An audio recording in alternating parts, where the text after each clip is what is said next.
The 93X Half-Ass Morning Show podcast is sponsored by Standard Heating and Air Conditioning. It is savings on a stick season with Standard Heating and Air Conditioning's State Fair specials. Deals on deals on deals that can save you thousands. Visit standardheating.com for all their State Fair deals. Standard Heating, providing the comfort you deserve since 1930. The 93X Half-Assed Morning Show. 93X. Good morning. Everyone gather round. What day is it? It's Thursday. And then suddenly it's the weekend. We are officially in the dog days of summer, which means I can finally bust out my slip and slide. But this summer it's so hot you can't even make it down the slide without your nuts sticking to the vinyl. Yes, this summer the heat is kicking our ass more than usual. And I can't believe I'm going to say this. I asked the Hawk Tua girl to hit me in the forehead. Yep. It's showtime. Music has been taken out of this portion of the Half-Ass Morning Show podcast for licensing reasons. I hear you. Good morning and welcome to the Half-Ass Morning Show. The hot weather. Some love it, some hate it. 38 years ago yesterday, Josh. 38 years ago. Can't believe it. 38 years ago yesterday, it was 105 degrees in the friggin' metro. Yuck. That's the all-time record. Yeah, I don't like to hear that. Summer of 88.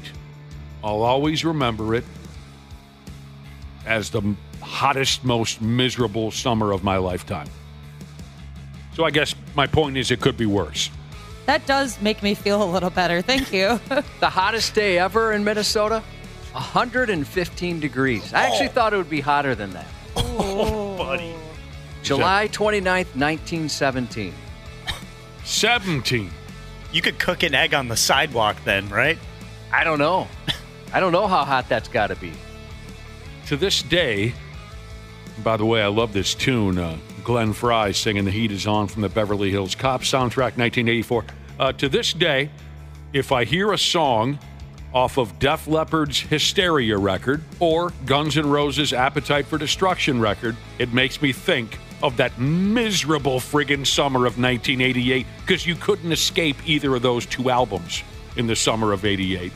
Def Leppard's coming to town this month, by the way. What? Yeah. You knew that. Didn't you know that? Oh, right. They're playing a show with Journey and Steve Miller. The Steve Miller band. And it's Joe Elliott's birthday today. Their singer's birthday today. And I just signed up to win a guitar from their guitar player, Phil Collins, yesterday. Oh. Everything's coming up Def Leppard this morning. Yeah, it is. Are you going to go to the show? That's a silly question. It's a Monday, yeah. Are they playing a ballpark? Target Field. Oh, they're playing a Monday night at Target Field. Yeah, I'd heard the ads. I guess I didn't pay too close attention. I think that's a Monday. Let me double check. Yes, that's a Monday night. Stupid. Yeah, back in 88. No AC in the house. Came close to death a few times that summer. I remember that summer specifically, we had one air conditioner in the entire house, and it was in like the TV room basically. Right. And so we put up sheets to cover the TV, the entrance to the next room, which was the kitchen, and the entire commune would sleep in that TV room with the one air conditioner. So I don't even know if it helped because you'd have 9 people sleeping in one little room. Yeah. But it was better. What do you do if you have to fart? Oh, you just go for it. Do you? It's family. Yeah, it was a miserable summer, and I always come back to it whenever there's really hot, brutal days ahead or when we're in the middle of a heat wave. It always makes me think of that summer because it just sucked. My friggin' wife. Now, great, here goes my blood pressure again. She saw an ice cream man driving through our neighborhood yesterday, day before, but she did nothing about it. What? Oh. Didn't even tell you? Didn't run out after it or get anything? Like, what the hell? I'm not even much of it. As an adult, I don't have a sweet tooth at all. But I still get excited when I hear the ice cream man coming through town. Dude, I could totally go for one of those SpongeBob, popsicle dilly bar type things with the gumball eyes. Dude, those are the best. I'll take 2 of them. I don't care what the ice cream man's got. I'll take 2 of them. You know what I mean? I'll even take a drumstick if I have to. Whatever. Maybe even a push pop. Whatever. What's a push pop? What's a push pop? What movie? Mike and Dave Need Wedding Dates. Is that the name of the movie? Yeah, something like that. I know. I've pushed that one on you before. It's really not that great of a movie, but there's some really, really friggin' funny scenes. And one is a scene where they're mimicking the "What's in the box" scene from Seven, but they're saying "What's a push pop?" Anyway, you got to see it to understand what I'm talking about. Where was I going with this? Whatever the ice cream man can't get rid of, he can't sell it to any kid. I'll take it. You know what I mean? I'm even willing to take the garbage ice cream treats away from the ice cream man. But the wife, she never said a friggin' thing. I think I was down in the basement, probably looking at porn or something, and she never hollered at me, "The ice cream man's in town." She never said anything, and here's why. She said the van that he or she was driving looked shady and homemade. They all do, though. Uh-oh. My mic just went off. Weird. Good for the listeners, bad for me. Mm-hmm. The one in our neighborhood does as well. And the guy that he operates that, he's not friendly at all, especially to kids, which you think would be something it might be good for business if you were. That's how he's going to pay the bills. Oh, He just waits. He waits for the hot mamas. He's just so sick of kids at this point, I bet. I can respect that. I wonder how many kids. I remember as a kid running out there wanting ice cream so bad. We just look at the truck. My parents never gave us, very rarely gave us money for it. You know, back in the day, it was like a quarter for something, right? So it was a lot different than it is now. But yeah, I remember running out there, and he was like the coolest guy in the neighborhood. We loved it when cops, firemen, and the ice cream man and the garbage man would come through town. Mm-hmm. Can you answer me one question? What's a push pop? I don't know what a push pop is. Anyway, I wish the friggin' wife would have hollered at me to get a look at the ice cream truck that was rambling through our neighborhood, because, like you guys were saying, she must not be aware of the fact that they're never the nicest looking vehicle in town. No. Yeah. And sometimes the dude just takes a magic marker and writes push pops, 85 cents. You know what I mean? It's on cardboard. Yeah, sometimes she must not be aware that it's often not the fanciest operation. But like I said, I don't care. I'll buy whatever items he just struggles to sell. That's how much I enjoy the ice cream man or woman rolling through my town. When we were kids, we'd spend a lot of time at Lake Harriet in Minneapolis, and there was a bicycle ice cream man that would come around and ring his little bell. Cute. And he had a big cooler on the front of his bike. That's the way to do it at the beach. The only time we would see the ice cream man was when we were at the beach. Yeah, And same here. That's the only time we could get it. And I mean, I thought it was like a written rule that if you hear a little bit of the ice cream man jingle, you have to yell, "Ice cream man!" Kids do get pretty excited. Like I said, as an adult who doesn't even eat that stuff, I still get excited when I hear it. Jiu-Jitsu Jesus said that his friend was in Austin, Texas last week. The ice cream man sold him some joints. I wonder if the ice cream man, maybe if they see mom or dad there, they offer him something a little more adult. They're double dipping. There used to be a rumor about about the ice cream man that came around my neck of the woods. In every neighborhood, from the time the first ice cream man hit the streets, the rumor has been that he will also sell you drugs. This is actually the first time I ever heard something like this. It seems like something that I should have picked up on. Really? It's kind of like when you go trick-or-treating with your kids and the parents will say, hey, here's a little airplane bottle of hooch. Or they have a keg, or they make that is it apple cider, apple pie? I forgot what they call it. Apple pie. Oh, the Moonshine. moonshine, yeah. Melvin the Mop Boy Jesus has texted into our program this morning. Again, it's 651-989-9393. If he's got a smart-ass comment, Melvin the Mop Boy says that his dad would trade cigars for ice cream with the ice cream man. Backyard haircut. It's got to be a cool thing to see. Here you go, take one of these cigars, and then the ice cream man. Backyard haircut. Jesus said he was working on a solar field yesterday. He said if the ice cream man would have popped by, we would have put that dude's whole family through college. That's a good idea. The ice cream man should hit up all those guys that are working outside. Like a construction site or something Heck yeah. Yeah, the friggin' wife thought she was going to be abducted. Does she get into that too? I mean, she like ice cream? And yeah.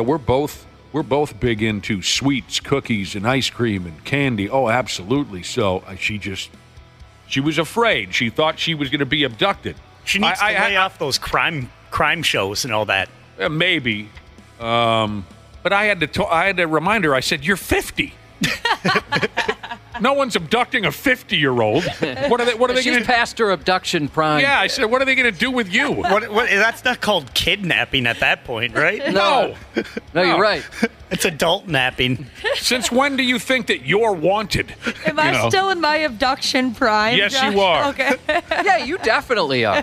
I'll tell you what, if I had nefarious inklings, I would abduct you in a heartbeat. Oh, that's so sweet. Thank you. I'd love to have someone like you tied up in my basement. Michael has texted in and said he will send us his entire sell us his entire ice cream truck after the summer's over. And he's got a nice ice cream truck. He sent in a picture. He's getting out of the business? Maybe. Or he's already... Or maybe he's got a better one. He's already out of the business, and the friggin' the ice cream truck's been sitting around his property. Well, yeah. Oh, so he sent in pictures of it? Yeah. And we just need to make him an offer. Okay. One of our listeners says that his ice cream man, the one that comes through his neighborhood, goes by the name of Big Big Worm. I wouldn't mind being an ice cream man. No, it would be fun. Maybe when we get fired from this gig, do something like that. Yeah, that would be nice. Everybody's always excited to see you. Yeah, exactly. I like driving around and whatnot. And also, you know what? I'd be a narc for my local police department. If I saw something, I'd tell them in a heartbeat. Oh, I could see that. Absolutely. I could see you on the cell phone with the neighborhood cops day after day. This guy looks shady. This kid looks like he might not be all there. Not just, you know what? I'm going to add code violations. Hey, I saw that gentleman. He cut his lawn, and there's lawn clippings right in the street. Yeah. You never sweep them back onto his yard. Hey, wait a minute. It's an odd day. You live on the even side of the street. Why are you watering? Yeah, I'd call the city on all that kind of stuff. Call the HOAs. Oh, yeah, HOAs. Hey, you can't have that hanging basket. Yeah, hey, dude, it's June, and he's got his Christmas lights up. Plus, his garage door's been open all day. I'll turn you in. I bet you would play that role. Okay, so we've been talking about the Ice Cream Man. A lot of folks are wondering where the song is, the old Van Halen song from 1978. Boy, that's one of my favorites. What about Ice Cream Man, the movie? I didn't even know there was one. Yeah, me neither. I remember hearing about it. Ice Cream Man, the movie. Late 90s. Like a slasher comedy. Kind of a black comedy slasher movie where a dude is the neighborhood ice cream man. But what folks don't know is he just got out of the mental institution, and he adds human flesh into his ice cream recipes, so everyone's eating. Yuck! Clint Howard, Josh. Oh yeah. Handsome. Sure. Ron Howard's brother, Clint, who has been I don't know, what would you call it? A bit player in movies for... kind of a background guy with a little more of a prominent role as a background guy. Yeah, as long as Ron has been appearing in movies and television, so has his brother Clint, Ron's put him in everything that Ron's done. Clint is an interesting-looking guy, perfect for the role as the deranged ice cream man, who, again, it's been many, many years since I thought about it, but he, if I remember right, he kills folks... And then he puts their body parts and their skin and whatnot into the ice cream, and then he sells them to the neighborhood. I know. But it's one of those wacky-ass films that's developed a cult following. You know what I mean? It's many, 30-some years old. Ice Cream Man, the movie starring Clint Howard. Jan Michael Vincent for you older people. Jan Michael Vincent. Remember him, Josh? Yep, I sure do. I thought he was a pimp when I was a kid. He was. He was a good-looking guy. He was in the Burt Reynolds film Hooper, which is one of my favorite films of all time. And then didn't he get in a terrible car accident? And he was never the same again. So Jan Michael Vincent is I haven't thought about that guy in a long time. Yeah.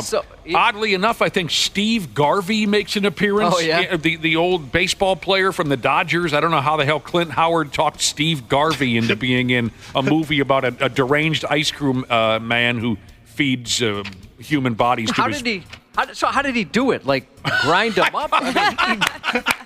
Were people, like, finding fingernails? I don't remember. It's been so many years, I don't remember. A little too much Bob in this SpongeBob ice cream. I don't remember, but I just thought, while we're talking about the ice Yuck. cream man, I had to run that by you, because I know there's a lot of you who like those niche-y, bizarro B-roll type films. I don't like the kind of disturbingly weird ones, which that sounds like. This trailer looks crazy. Well, it's supposed to be black comedy, too. So it's supposed to be. Okay, that's different. Then. Maybe it won't make you puke. I don't know. That'd be better. Did you ever see, speaking of, kind of some of those, that type of movie, you ever see Lawnmower Man, which would have been more early 90s? Certainly heard of it many, many times, but never bothered with it. Lawnmower Man. Yeah, it was a Stephen King thing. Yes, that rings a bell. Does he kill people with his lawnmower? I can't remember. I remember seeing it and I wasn't sure how I felt about it. I think I liked it for the most part. Pierce Brosnan might have been in there. It all rings a bell. All I can say about that movie is, when it came out, it was popular. There was a kid that I went to high school with who mowed lawns on the weekends, so whenever he walked by, we would all shout Lawnmower Man at him. Yeah, I was a Lawnmower Man at that time as well. Lawnmower Man! Anytime, I don't know. We were jealous because he was actually making a living, for Christ's sake, so we had to tease him. Oh, man. And then someone else said that today is National Girlfriend Day. And I thought, well, damn, I got to make a couple of phone calls. But then Josh straightened me out. It's Girlfriend Day. Yeah. You see the difference there? Yes. Yeah. It's actually Girlfriend Day. Not girlfriend day. Right.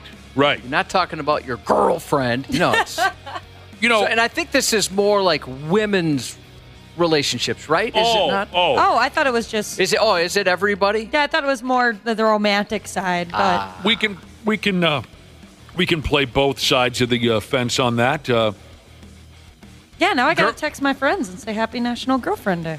You got to, or they're going to be furious, Yeah, I'm sure. I'm going to lose all my friends. Girlfriends can be dangerous. They can be dangerous. I learned that firsthand. I learned that if you keep a girlfriend for too damn long, once you turn 50, they'll talk you into marrying them. And then your life is over. I was just complimenting your wife before we went on the air. I know. You think she's nice. You think she's funny. Dude, she's hilarious. She's so funny. She's awesome. The stuff she comes up with. So good. Yeah, you haven't even seen the best stuff that she comes up with. I'll tell you what. You should see some of the other ideas she gets. No, that's just for you. Anyway, so it's Girlfriend Day. You've had a lot of close girlfriends in your lifetime, haven't you? I have. I was just thinking about that. Definitely. How many of them did you get it on with? Get it on! Like this here. You see this? And I like you're moving the hips, you're pumping your fists. Yeah. Oh, my gosh. How many of them did you get? You tried to be friends, but you couldn't. The two of you had to get it on. So I've never, I haven't been in a relationship where it was like we're friends, but I wanted it to be more like, I'm friend zoned or something like that. I've made it very clear to people like what I'm interested in, right? Sure. Your intentions. Yeah. And so one of my better ones, we started out it was a date, right? We went on a date or two and then realized we don't have that connection. Sure. And she became, to this day, she's one of my better friends. Copy that. And there was one other time where I didn't pick up any signals that she wanted more, and I was single at the time. I mean, I dated on and off. different Those people. missed signals, man. Dude, They'll torture you until the day that you die. I didn't have any clue until she assaulted me. I had no idea that she. We would share. We shared like hotel rooms on places we went or whatever. It was just very platonic, and I never thought she was interested in me. I hadn't thought about it. I mean, she was very pretty. It just. This story rings a bell. Didn't she like basically have to get her boobs out and put them on your head before you realized, oh my God, she wants to do things with me? That's right. She was like angry with me that I wasn't picking up on. This was after I knew her for a couple years. She had to basically motorboat you to wake you up. Yeah. I was that clueless. It sucks. We've all been there. We've all been there. Maybe if I had more confidence in that kind of thing, I would have picked up on it. But Probably. I had no idea. But you're right. She had to get topless and basically tell me this is what we're doing. I was right about that. Yeah, I knew there was something there. Yeah, she had to just get them out and see, like, dude. Touch my boob. Yes. And that was it, though. I would like you to touch these now, stupid. And I guess the gist was she was moving out of state, right? And so I think she just said, let's just knock this out, and then I'll move. Now we're talking. That's hot stuff. See, now that I have a friggin' wife, I want to start making some of these girlfriends. And maybe see where I can take those relationships. Do you see what I mean? But you just mean keep it at friends? No. Oh, No. I misunderstood. No. You got it You all. mean you want to have some... girlfriends. Yeah. And then get to the point like you and your girlfriend from back in the day where we need to ravage each other. That's what I need in my life now that I have a friggin' wife. Okay, so you're looking for some serious adulterous behavior. Yes. Who do you think you're talking to here? You want to get it Yeah. But you can do better. I don't want to do better. I want to be banging. Thanks for setting me up for that one. You're welcome. A couple listeners are texted in saying, Josh, have you ever gone on a ride-along with an ice cream man? Since we were talking about the ice cream man. Oh, dude, I'd love to. Absolutely. If there's an ice cream... learning about other people's gigs and kind of what they do. And you're Mr. Ride-Along. You'll do a ride-along with the good guys, the bad guys, the firemen, the policemen, the military, airplane. You'll ride along with anybody. If you're an ice cream man or woman and you'd like to show a mere mortal how it's done, Josh will be your ride-along hoe. And they'll have you working your ass off back there, I bet. Fetching drumsticks and sorting out the bomb pops. And Dude, maybe you might even get a treat or two. Yeah, but I'm not really into it, though. Oh, come on. You're in an ice cream truck. You wouldn't have even if you're in the ice cream truck, you wouldn't have an ice cream bar? To be polite, maybe, but I'm not. You have that would mess with my tummy too much, I think. Oh. You have no appetite for ice cream treats? I don't remember the last time I had anything like that. My wife has got quite the sweet tooth, so she'll go through all that kind of stuff. It messes with, so that's simply it. It messes with your boiler. Pretty much, yeah. I just never really craved that stuff. I'd rather, eat 2 full pizzas and a bag of chips. Oh, you're more of the savory. Okay. Sure, all right. That's more for us, I guess. I would love it if you went on an ice cream truck ride along. Hey, this is real nice. Hot Cocoa Shiza said she's going to teach me how to abduct someone. That's great. What? You guys... I'm not... you guys aren't lifelong learners? I'm not comfortable with this. She wants to teach you how to abduct someone. Yeah. She says everyone has to start somewhere. So, absolutely, please do. Please teach me how to abduct someone. Who does she have in her basement? How do you know what I learned today? I'm a little worried about the text message, but I'll try to forget it and just go this way. She once sent a picture into the text machine. Yes. And I think I'd like to make her my new girlfriend. Oh, you would? Well, she's married, And see what... Oh. But more importantly, you're married. I don't follow it. So there you go. Gonna shower at all while the wife is out of town, Josh? Well, I don't know. I showered last night. I mean, how many showers do I need to take? That ought to hold you until Sunday.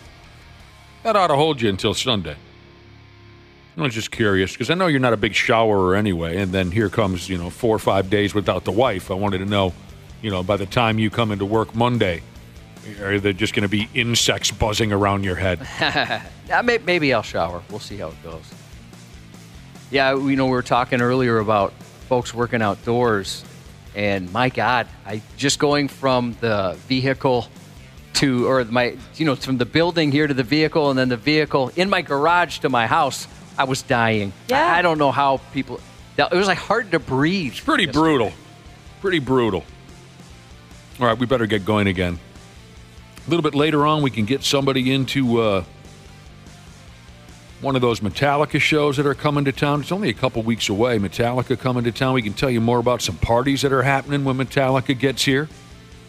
Yeah, that's cool. They're doing that, or at least members of their crew are doing that. That they're gonna. They got a day in between the two shows. We got some beer parties and this and that. Randy Shaver will check in at 7:30. We got the stupid news on the way.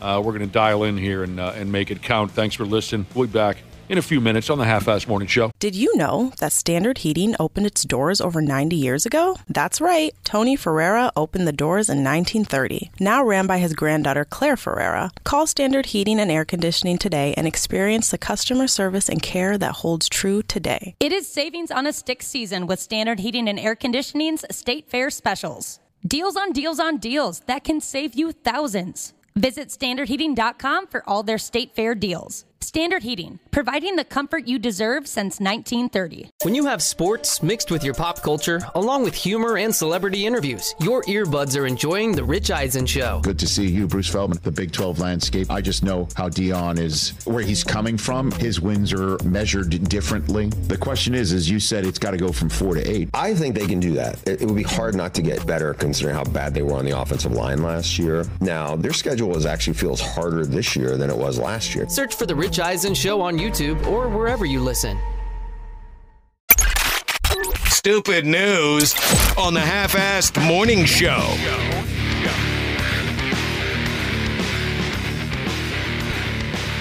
Yeah, we were talking about girlfriends.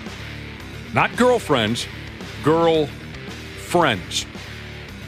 And in a lot of situations, when a dude gets a girlfriend, they may not intend to take it in this direction, but eventually the two of them, they end up sexually ravaging each other. Like at an out-of-town wedding reception or something, after they've had too much to drink. It happens. It's human nature. You hang around each other long enough, your body takes over. Well, I just made up a good excuse, didn't I? I couldn't help it. My body is my body. It's science. I imagine you've probably used that excuse. Yeah, I had no control. So with that in mind, now that I'm married, a few minutes ago, I said, I need some more girlfriends.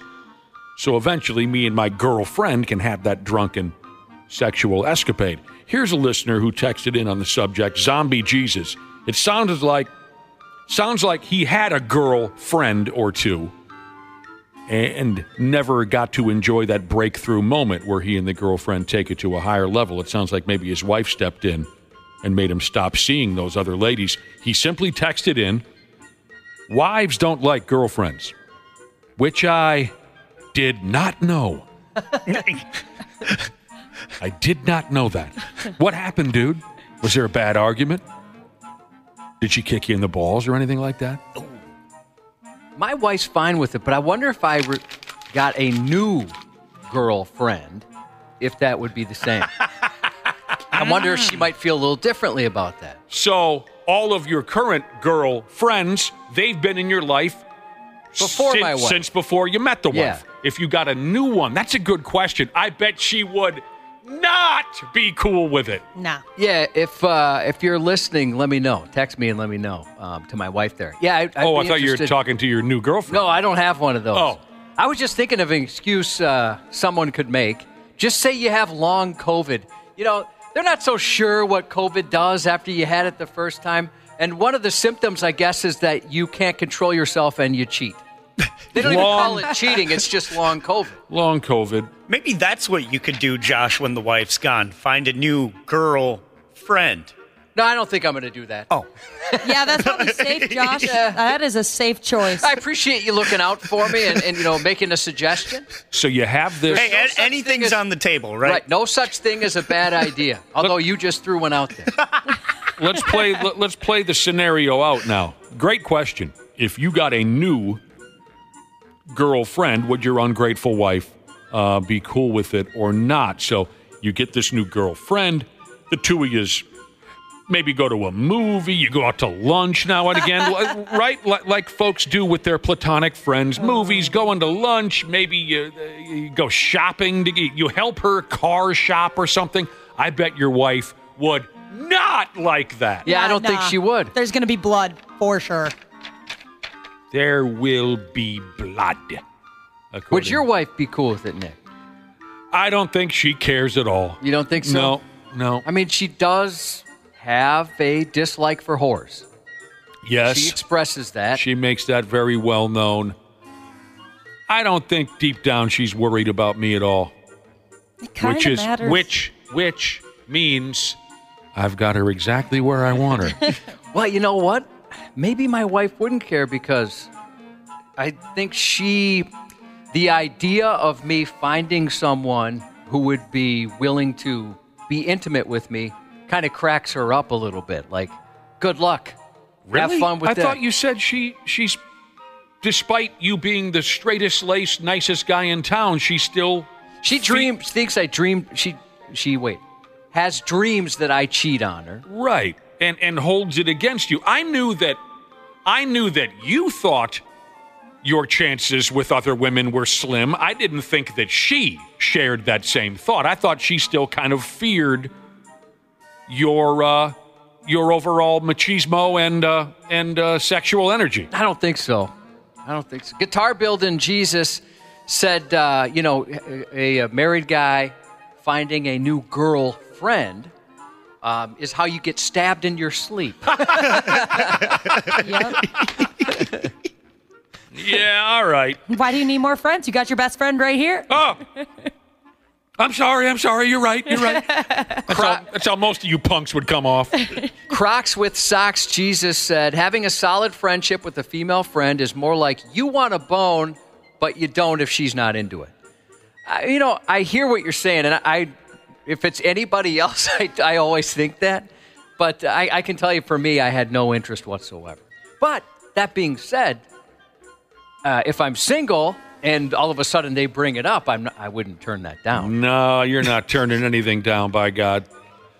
Well, yeah, I think you'd be in trouble with the wife if you got yourself a girlfriend, but probably not going to play out that way anyway. You don't need to make any new friends. You got me. Well, you're all I need.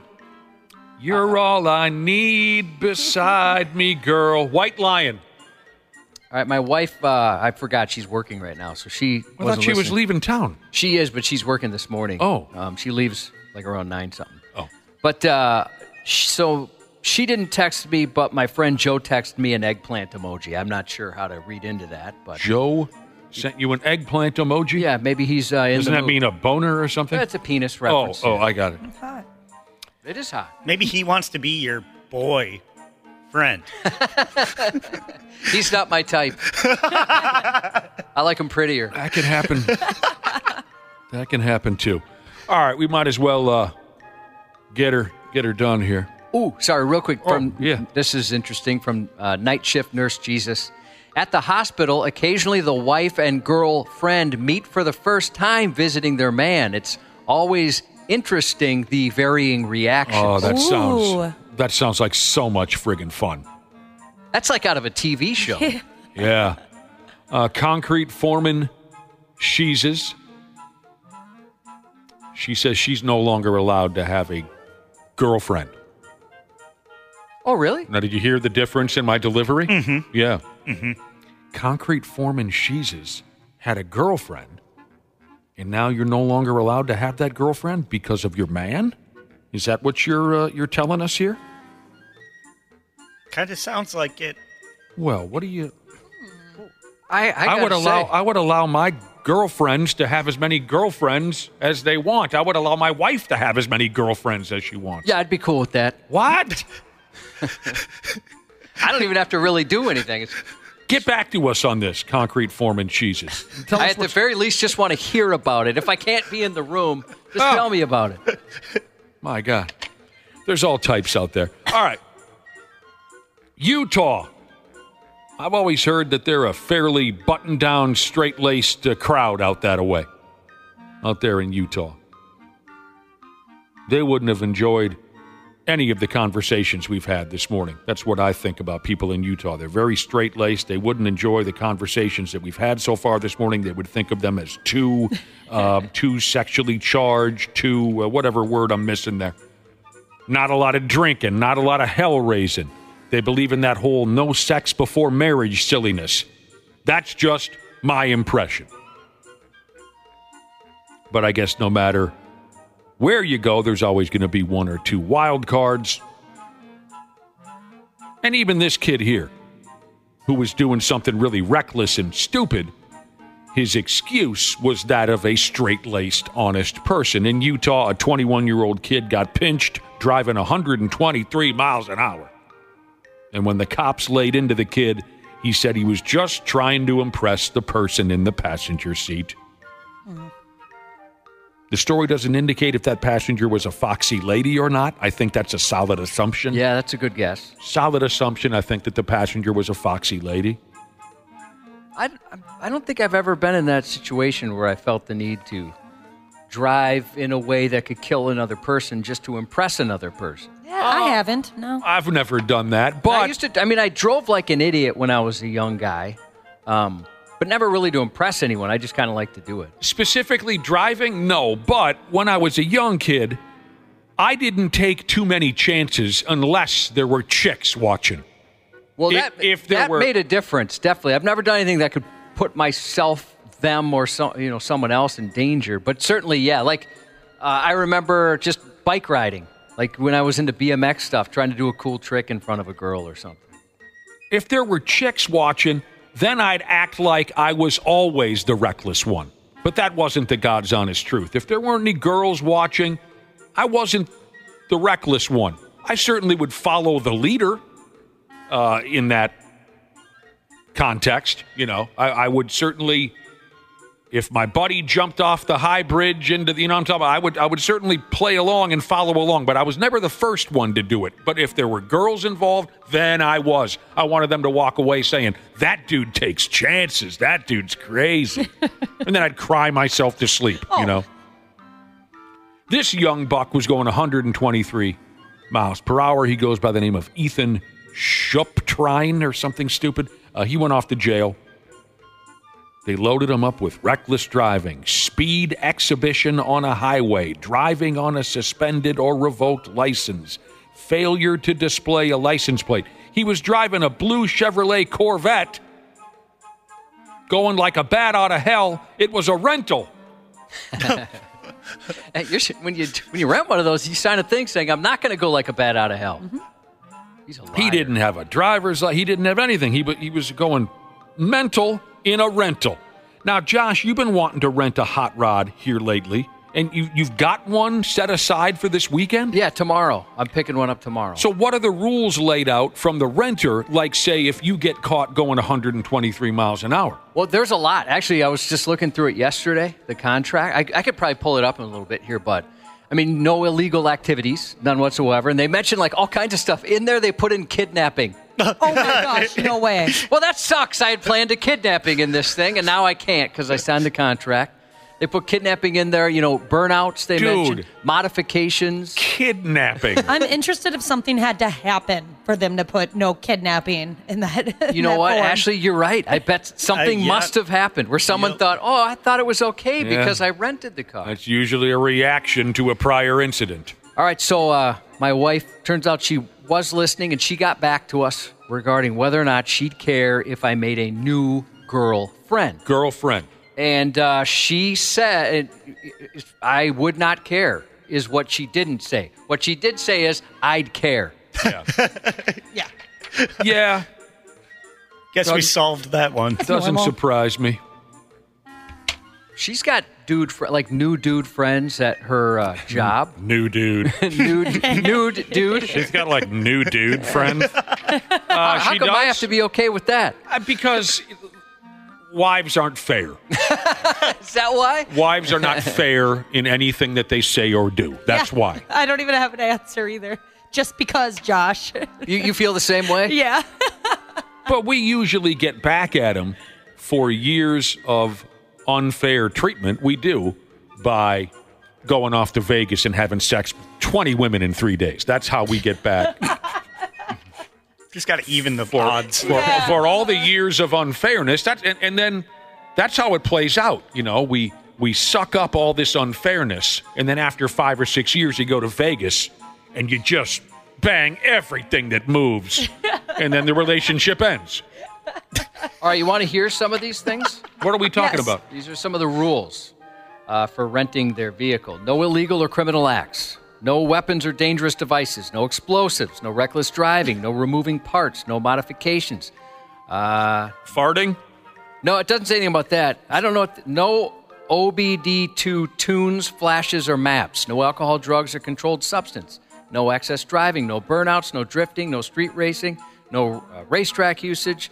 No drag racing, no illegal activity, prostitution, kidnapping, etc. Oh. No subleasing. And then you can't use it to drive DoorDash, Uber, Lyft, Uber Eats, etc. Which one of those rules is the most disappointing to you? I don't think I was going to do any of these. Let me see. Not even the...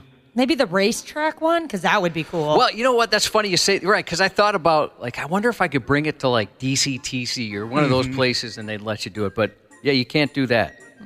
You know what? I'm going to ask them, why did you put the kidnapping thing in there? Like Ashley said, there's got to be a story. They must have run into. Warning labels, right?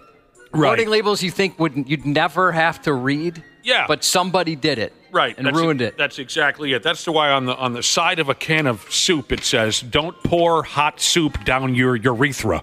And you go, "Wait a minute, what? Why would I ever?" Well, it's because somebody did that, and they lost their penis. And sued the company, right? And then the company had to say, they won. Yeah, and they won $400 million, probably. And then the company said, well, for Christ's sake, now we got to warn people about pouring hot soup down their urethra, or we're going to get sued again and lose another foot. That's exactly right. All right, update from my wife. Now what? This is why I'm okay with her having friends, male friends. I don't go hang out with them. They're just work friends. That's why. That's a good point. But what if I had a new girlfriend at work? Right. I still don't think she'd be cool with that. She wouldn't. Turn your phone off. Turn your phone off. She's leaving town. That's the end of that until Sunday. She has nothing else to say to you until Sunday. Josh died. You're on your own now. You can be a big boy now. A big boy with a nice smile? Yeah. I'm tired of this nonsense. Oh, I'm also tired of this bit right here as we continue on in the stupid news. Another rubber F doll was found laying out in the open, and someone called the cops because they thought it was a dead human being. Isn't there anyone out there who can have imitation anal sex with a rubber doll over and over again and then dispose of the doll properly? Why? What's with the disrespect? I don't know. I'm tired of it. In New Zealand, the cops had to come all the way out to the damn beach because a lady thought she saw a headless body, but it was just a worn-out rubber F toy. Same bit over and over. The gal who found the doll said, I could see that it had fingernails and toes and an anus, and it was so realistic. Word is, the doll was so heavy that it took 3 cops to drag it back to a patrol. It was full. Oh, boy. So that's what that is? That's fluid ounces? So that's it. No more abandoned F-doll stories. Maybe if we ignore the problem, it will go away, Josh. Has that ever worked for you before? That doesn't work. If you ignore the problem, it goes away, right? That's a temporary thing. For Christ's sake. So you know how you go to Best Buy and they have those bins where you can throw your old electronics into? Why don't we just get like a sex doll disposable bin? So we know, that's just a sex doll. What about like at you go to a convenience store and they have a leave a penny, take a penny. Let's do that with sex dolls. Yeah. And how weird would it be if her name was Penny? Wow. They all have to be named Penny. 2 sets of twins, Jesus says. We also live in a time where car batteries have a sticker saying, don't drink the acid. Oh. True. Isn't that something? It's the friggin' truth. I'll tell you what, the text messages are coming in. What now? All right, Benjamin Sendem Jesus brings up a good point. Yeah, that'll work out great for you. Make sure you ask them why they put the kidnapping thing in the contract. All right, I didn't consider that might make me a little suspicious. I was going to say maybe all of a sudden you get an email back and you're canceled for the car. Yeah, and the first people that are going to ride it are my friend and his buddy. You know, okay, good call. Thank you for that. I will not be asking them. Maybe when I return it. Oh, yeah, by the way. Yeah. I didn't that think really of that. ruined my weekend. I want a discount. I didn't friggin' think of that. I never considered it. We better get somebody on this. There's a corpse shortage in Scotland. A corpse shortage. Now, it says here, because of a rise in the number of students studying medicine in Scotland, they're running low on cadavers. Now, that's not your everyday issue, is it? No, I'd never heard of something like that. So many kids, young adults, are signing up and studying to be doctors. They're running low on dead bodies because, they carve them up. These are the nuts. This is the small intestine. This is the heart. Look what it does. Here's a name for you. Professor Gordon Findlater. I've never heard that surname before. Hello, Mr. Findlater. He's some smart guy. If a few people disappear in the neighborhood, that's the last guy you're going to look for. Yeah. So he's some doctor over there in Scotland. He says they're having to cancel classes because they don't have any dead human carcasses to carve up. And it was kind of a situation where a plan backfired on them. Years ago, there was a call for help in Scotland. They said at the time, years ago, we need more doctors. Nobody's studying to be a doctor around here. And I guess that bit worked a little too well. Nowadays, so many young people are studying to be doctors that it's dried up their dead body supply. Are any of you people planning on donating your gorgeous body to science once you check out, violently or otherwise? Well, I'm a organ donor. I don't know if that's the same thing. Mm-hmm. We had a mutual friend who worked in the medical field with cadavers. And one time he sent me a picture of a bunch of old guy heads that they had removed for some scientific purpose. I hope it was a scientific purpose. He sent you a picture of severed elderly skulls? Yeah, it was like 7 dudes. What the hell? With their faces are still on there? Yeah. Wow. Like a whole head. Is this guy okay? Did he warn you before he sent you this? He's a bit odd. That's not okay. No, he didn't warn me. Jesus. If that's my grandpa, I'm going to kill that guy. Oh, I wouldn't be too I even said, is this all right to do? It doesn't seem right. No, I'm killing that guy if that's my grandpa. Any of the rest of you donating any of your gear to science? No. I would totally do that. Nope. I'm afraid. Totally? Yeah, that seems pretty cool. I don't know what would be useful for them though. I don't know what document you signed for that. So when you're an organ donor, is that all the same? Do they donate it to science? I know. idea. I know nothing about it, Josh. I guess if they need a study on micropenises, perhaps I could donate mine. Try and help some people in the future. Hopefully your penis still isn't attached to your body so they know who it is. That'd be embarrassing. Here's some more information here. Sometimes now, at least this is how they do it in Scotland. I don't know how we do it here in the United States of, by God, woo, mean Gene America. Sometimes your carcass is on ice for years before you get cut into little pieces by hungover college students. Years you sit in a freezer. I suppose, why would you care? You're dead. And how about a little history? In the history now. Scottish history in the 19th century.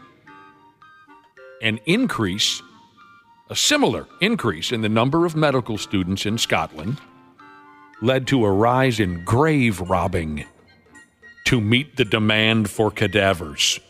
And And then in the late 1800 plus 20s, a couple of whackbags went on a damn killing spree so they could try and sell dead bodies to a crooked doctor. They went ahead and killed at least 16 people by suffocation so they left no marks on the body. That's creepy. Yeah, that's insane. Josh passed me a note, and it's the name of the individual that sent you, Josh, pictures of severed elderly heads. Yeah, for a medical thing. And I'm disappointed in this person. I was too. Disappointed in case he or she is listening, because they know who they are. You don't send off grandpa heads on the internet. Simon brings up a good point. Back to the car rental company, and in their rules for rental, you can't kidnap somebody. They put that right in there in writing. He said, so you're a kidnapper. You listen to the rule of the car rental company and not the government law that says don't kidnap. Good point. Yeah, shoot, because if I had that in my car rental company, if I owned one, I might feel like, wow, we did some good today, boys. We prevented another kidnapping. Dude. All right. Now back to organ donation and cadavers and whatnot. This is an interesting text. Listener says his grandma donated her eyes. It's always the eyes. His grandma donated her eyes to science. And within an hour of her death, the organization showed up at the hospital to collect her eyes. Oh. He says, I'm still not sure how they found out and got there so quick. That's a little weird. That's creepy. Oh, I bet they're on top of that stuff, right? What the hell are you people doing here already? They got a cooler in their hand. Well, They're just waiting in the back of the hospital. They ring a bell. Ding, ding. I wonder if they gave them to somebody else. I mean, obviously, they report that right away. Yep. I mean, you don't want a 3-week-old liver. They're going to jump in the car and get that. We're here for your grandmother's eyes. The eyes! So, okay, people are saying there's certain medical, research facilities, like colleges and stuff, where you can sign up specifically and say, I want my body to go there. Gotcha. Okay. All right. Where else are we going with this? As a lot of you know, if you listen to the show regularly, there's a southern state that I vowed not to say out loud ever again in a stupid news report. Now, that doesn't mean the rest of you can't say it. It's a vow that I made to myself and my God. Simply because I'm just tired of their nonsense. Someone had to take a stand. I was the right guy for the gig. You know what state I'm talking about. Is your God skull long cut mint? He's in the form of. Yeah. Okay, gotcha. He is in the form of a can of skull. I mean, aside from all the dangerous morons down in this southern state, another reason why that state sucks so hard are all the friggin' critters and creatures that are just waiting for their chance to attack you and kill you dead. Big fat-ass snakes and alligators and wild boar and bloodthirsty manatees and all that. What a nightmare. Here's a deal now. A story that let me in on another little bastard critter that they have to deal with down there. How do I say this again? Armadillos. I didn't know they hung out down that way. Armadillos, Josh. Yeah. Yeah, I thought that was more like Texas. Huh? Yeah. Those are cute little guys. There's a fun video. Oh, yeah. They are cute. Then have you seen the mascot for Texas Roadhouse, Andy Armadillo? No, and I've been to Texas Roadhouse. He's adorable. I've seen armadillo mascots before, Wapple, but not connected to a steakhouse. Oh, yeah, he's adorable. You guys really think they're cute? Yeah. Oh, an armadillo? Is adorable. Really? Well, okay, forget about the mascot for a second. All mascots are cute. We're talking, yes, a real armadillo, yes, I do think they're kind of cute looking. Oh, I've never once thought that. I think they're kind of gross looking. And then you get scared and you can just scoot away. Just Boy, roll am away. I vain. Listen to me. I'm not that great to look at, and here I am ripping on the aesthetics of an armadillo. Handsome. You're very handsome. You could get yourself a woman within 20 minutes of your wife leaving town. No way. I apologize to any armadillo lovers out there. I guess I always thought they were a little odd looking. There's a fun video going around of a dude walking around his neighborhood in the middle of the night. Again, down in this godforsaken friggin' state. He's walking around his neighborhood in the middle of the night, and a couple of armadillos ran up on his ass and tried to start trouble. Those armadillos have done that before. They took up tactical positions on it. I mean, you can see the whole thing forming. It's like when you sit high up watching a hockey game and you see the plays develop, which you can't see necessarily on TV or if you're in a, better, quote-unquote, better seats. You see the teammates kind of reading each other and reacting and forming a play. Yeah, so I like the worst seats you can to a hockey game I like because you can see kind of that stuff happening. And these armadillos did the same thing. Oh, without a doubt. One attacked from the front and kind of sacrificed itself so the other could attack from the rear. Josh is right. This was all caught on a security camera. Randy's the poor bastard's name that was attacked. He says he was hanging out in his garage late one night, which sounds shady, but consider the state. He said he thought he heard coyotes, so he went outside to look for the yotes. And that's when the two dillos snuck up and rushed him out of nowheres. It was kind of cute overall just because Randy had to do a little disco dance to avoid getting his ankles bit or whatever an armadillo might do to you. Yeah, I wish there was audio of it because I bet there was a high-pitched scream. Oh, yeah. Oh, which reminds me, we never played that scream from Cops Reloaded. You had talked about, Nick, one of your favorite parts of Cops Reloaded is the intro where a guy gets tased and he screams. I'm looking forward to this. Yeah, it was over the weekend, I told you. I was bored laying on the couch. I never, ever took an interest in the Cops shows. They started way back when I was in high school. It just never drew me in. But I know Josh loved the show Cops. Absolutely. So this weekend, I finger banged the remote. It landed on a show called Cops Reloaded, and I was immediately hooked by the intro where some big giant dude gets tased and he screams like a 4-year-old. Get on the ground! Oh, there he was. You got to see the guy's face, too. He's in a lot of pain. It's fun for everyone. It is funny when they lock up and just go straight down. Yes. There's nothing you can do. And he's a big dude, too. Can we do that one more time? The cop says, get on the ground, and you hear the guy go, ah! Get on the ground! You can even hear the taser, too, in there. Yeah. I think it got him in the scrot. Wapple and I have both taken the ride. And that was my fear, is that I was going to scream like that or cry or something. And I had, to the people in the room, I was the only one that volunteered. And I waited a long time to volunteer, hoping somebody else would step up. But I could see the disappointment on these police officers' face that they weren't going to tase a citizen, right? So I jumped in there and did it, and they're like, oh, don't worry, it's totally safe. Yet there was 2 cops that weren't going to be anywhere near me. They said, all right, can you guys just get there so he doesn't fall over? And they're like, no way, man. So then I thought, all right, this is going to be worse. And it does hurt like hell, but luckily, and I had said to everyone, you're sworn to secrecy. If I'm the only one that's going to volunteer, if I cry like a little girl or something like that, you can't say a word. So I don't think I could even form a sound that was so locked up. What about you? Well, Wapple, you screamed. I screamed. That's right. I was singing Creed. That's right. Did you do such a good rendition that we can't, let's see, can't even play it? I don't even know. What happened now? Let's see, I remember you were singing a song when you were tased. with arms wide open. And so then you kind of, I don't know, you hollered. Oh, yeah, here we go. And they told me, okay, just give us a sign when you're ready. And I just gave them the double bird and said, F you, copper, which is why I think they gave me the full 5-second ride. I think they were just going to tase me a little bit, but they went all the way. All right, here's Wapple getting tased. With arms wide open! Done. Oh. It's done. Stop. I forgot about that end part. Oh, yeah. Oh, now I feel bad about that. Oh, yeah. Make it stop. That was fun. Make it friggin' stop. I couldn't even talk. I don't know how you were able to talk. Yeah, I don't know. Well, it's so weird because, the first second it hits you, you don't feel anything. And then all of a sudden, all your muscles just convulse. It's like the world's most powerful sewing machine. It's going in 2 different parts of your body. Oh, my gosh. It's so violating. Oh, man. That hurts. You feel it on your insides. Wapple, do you mind if we play that one more time? Sure.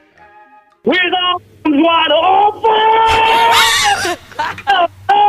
Oh, done. Oh. Yeah, the cops don't appreciate being Creed bombed. No. He hollered so loud he overmodulated the telephone.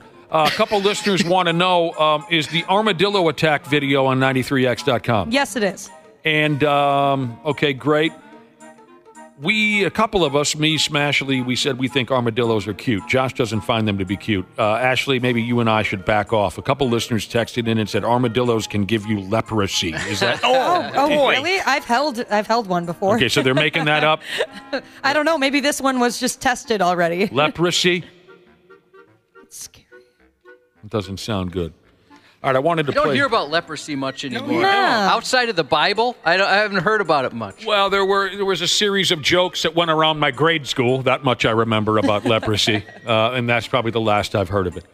We got to take a break. For God's sake, we will be back in a few minutes here on the Half-Ass Morning Show. Right now on the Luther Bloomington Kia text line, text REST, R-E-S-T, REST, to 651-989-9393 for a chance to win premium seats to Cage the Elephant. Cage the Elephant takes place Monday, August 12th at Target Center. These tickets are furnished by Live Nation. This keyword is good today, August 1st until midnight. Good luck. Sports on the 93X Half-Assed Morning Show. United States through to the next round in first place. As the U.S. wins the group and advances to a quarterfinal with Japan. More evidence of an exciting new era. What was that now? What did we win this time? Women's soccer. Soccer? Moved down. I'll be damned. We'll give you a quick rundown on the Olympics when Randy Shaver swings by here in about a half hour. I got another little bit of information on armadillos. Armadillos made their way into the Stupid News report. A couple of armadillos attacked a man, and he died. No longer Florida man Jesus has texted in to say armadillos make good helmets to keep the government rays from reaching your brain and reading your thoughts. Good advice. Twins got one in New York. They did. They won yesterday's ball game 8-3 over the stupid Mets. Big third inning. Matt Wallner hauled out a 2-run dong. A lot of hits going around. 5 runs in that third inning. Great defense, too. Pablo Lopez went 6, struck out 7. I hope the second half is a kind of a turning point for Pablo Lopez. Because when he's on, he can be outstanding. A nice win going into their next series. They have today off and then start up a 3-game series against the Chicago White Sox here in town. Like I said, Randy Shaver coming up here in a half hour, and we'll talk a little bit more about the Olympics. The United States men's and women, I'll just tell you this much. Their 3-on-3 basketball teams aren't doing very well. Oh, no. The 3-on-3 basketball is 3-on-3 basketball. Not I haven't good. had a chance to see it yet. Maybe we can bring this up with Randy Shaver. Is it that we here in America, we just didn't get a chance to practice enough 3-on-3 basketball before the Olympics started? Do we not know how to play it yet? I noticed that the youngest player on the 3-on-3 team was like 31. The oldest was like 36. On the U.S. team? Yeah. I was like, why are we using all these old people? Why don't we use some like NBA players that didn't make the NBA, the US Olympic national team? Yeah. Well, we'll ask Randy Shaver. Really? We got all kinds of folks in their dirty 30s out there? I'll get their ages for you during Shaver. Chasing 20-year-olds around? Yeah. I don't get that. I thought it was weird. We'll get back to you on this. Josh's news is coming up next. Did you know that Standard Heating opened its doors over 90 years ago? That's right. Tony Ferreira opened the doors in 1930, now ran by his granddaughter Claire Ferreira. Call Standard Heating and Air Conditioning today and experience the customer service and care that holds true today. It is savings on a stick season with Standard Heating and Air Conditioning's State Fair specials. Deals on deals on deals that can save you thousands. Visit standardheating.com for all their State Fair deals. Standard Heating, providing the comfort you deserve since 1930. When you have sports mixed with your pop culture, along with humor and celebrity interviews, your earbuds are enjoying The Rich Eisen Show. Good to see you, Bruce Feldman. The Big 12 landscape. I just know how Dion is, where he's coming from. His wins are measured differently. The question is, as you said, it's got to go from 4 to 8. I think they can do that. It would be hard not to get better considering how bad they were on the offensive line last year. Now, their schedule actually feels harder this year than it was last year. Search for The Rich Eisen Show on YouTube or wherever you listen. Half-assed morning show. 93X. For somebody to do that, for anybody, an attorney or anybody to do something like that. A 50-year-old Massachusetts attorney was arrested for trying to smuggle drug-infused papers into a Rhode Island federal prison. Prosecutors said Teresa DeJoseph used her attorney credentials to visit an inmate without a plexiglass screen and filled out paperwork claiming to be his attorney. However, it was later found she didn't represent the man in any of his legal matters, but she had been sending him photos and placing sports bets for him. Her visitation privileges with the inmate were revoked after the visit. However, she claimed the accusations were false and she needed to explain complex legal issues to him, so she was able to resume her visits. On her next visit, a correctional officer noticed suspiciously thick and discolored papers, which were confiscated. These papers tested positive for multiple Schedule I controlled substances. Later, she tried to talk to the inmate about how to get out of that situation. I think it's disgusting for somebody to... Prosecutors say she later messaged the inmate, "Why can't you just swoop me away from this madness? What do you think about writing the warden? Do you think he'll believe me? That I didn't know what was in there?" Nope, they didn't believe her. When questioned, she claimed the papers were mistakenly added to her files at a Staples store. Must have been them that put the drugs there. Yet she couldn't recall which location she visited or provide a receipt. Can't remember the details, but it must have been the... It was definitely Staples. Yeah. Without a doubt. Just which one, it eludes me.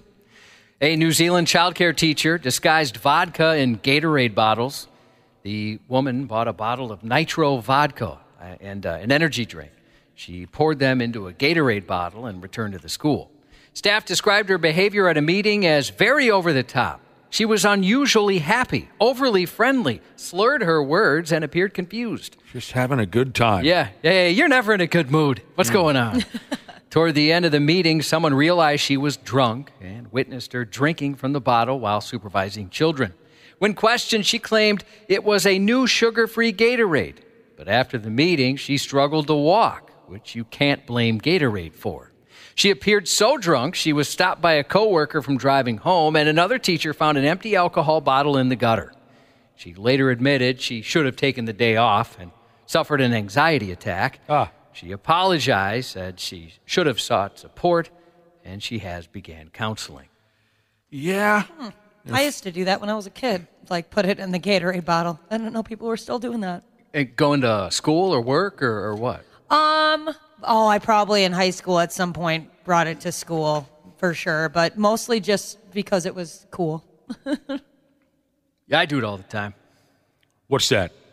Drinking at work? Yeah, I'll have an alcohol in a Gatorade or something like that. Oh, one of my buddy's dads, that was his favorite drinky drink for many years was, I think it was vodka Gatorade. Yeah, and a buddy of mine was into it for a while too.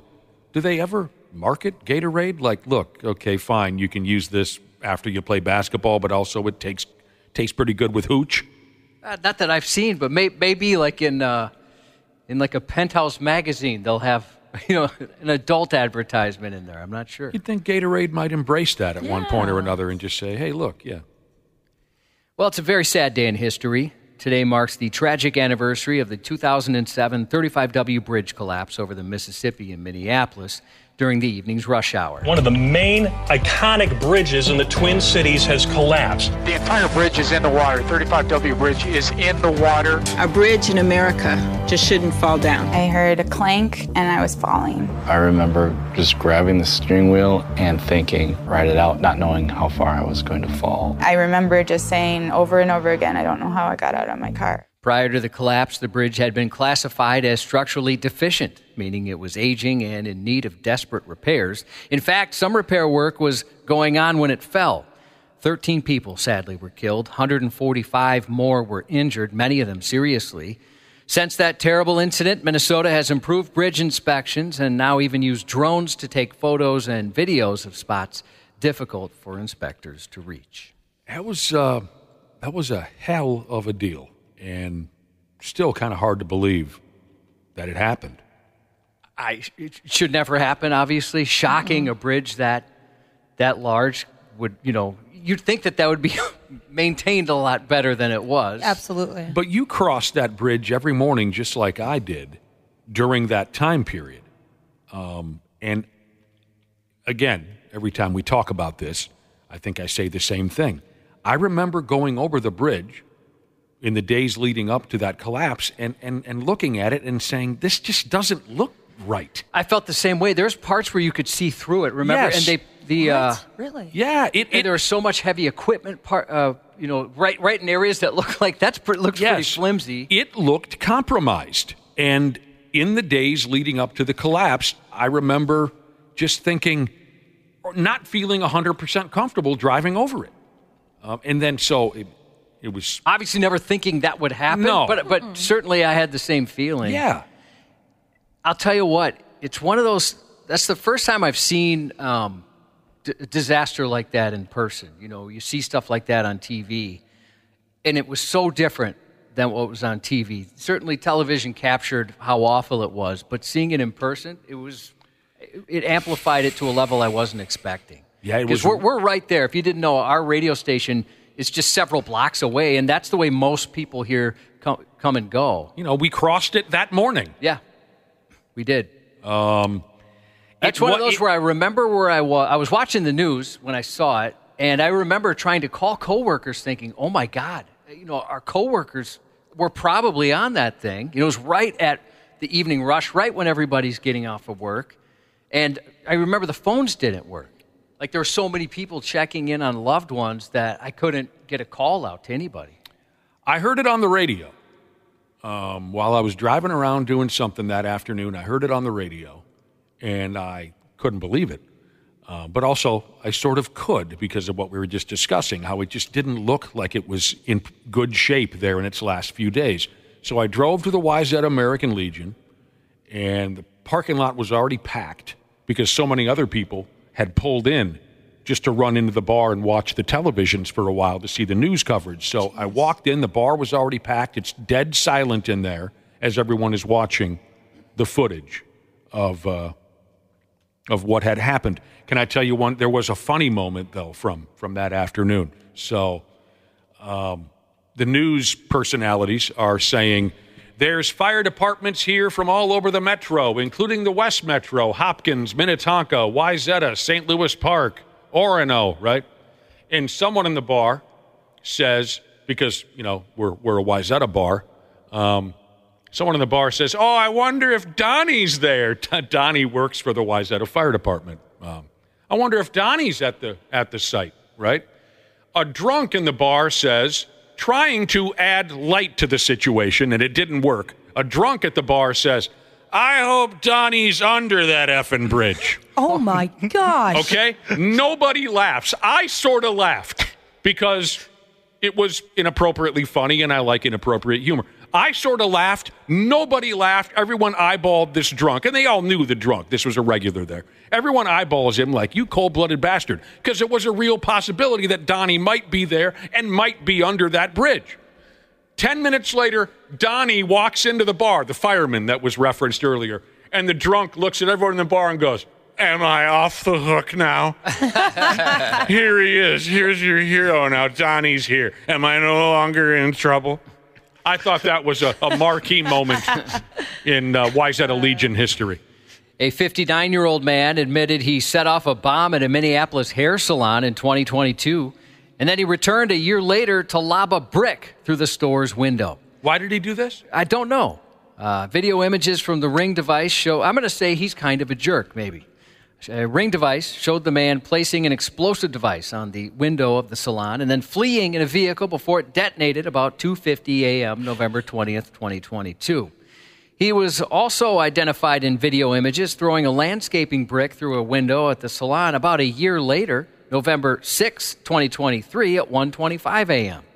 In interviews with law enforcement during a search of his home, the suspect confessed both verbally and in writing to lighting the fuse on the explosive device, which damaged the salon, and he admitted to throwing the brick. Publicly available court records don't reveal why he targeted the salon in the city's Bryn Mawr neighborhood. Meanwhile, the FBI reviewed police records and found the same man was linked to another case of possessing an explosive device. March of 2023, Minneapolis police found him trespassing near an abandoned lumber yard in northeast Minneapolis. He left the area on foot, but officers noticed an unoccupied pickup truck nearby with its engine running and doors unlocked. Before towing the truck, they found an explosive device inside the center console area that the department's bomb squad recovered. Sounds like an individual who's enthusiastic about explosives. Yeah, he seems to enjoy them, and usually around Thanksgiving, apparently. A New York man, furious for being fired from Walmart, is accused of making a terroristic threat against the retailer.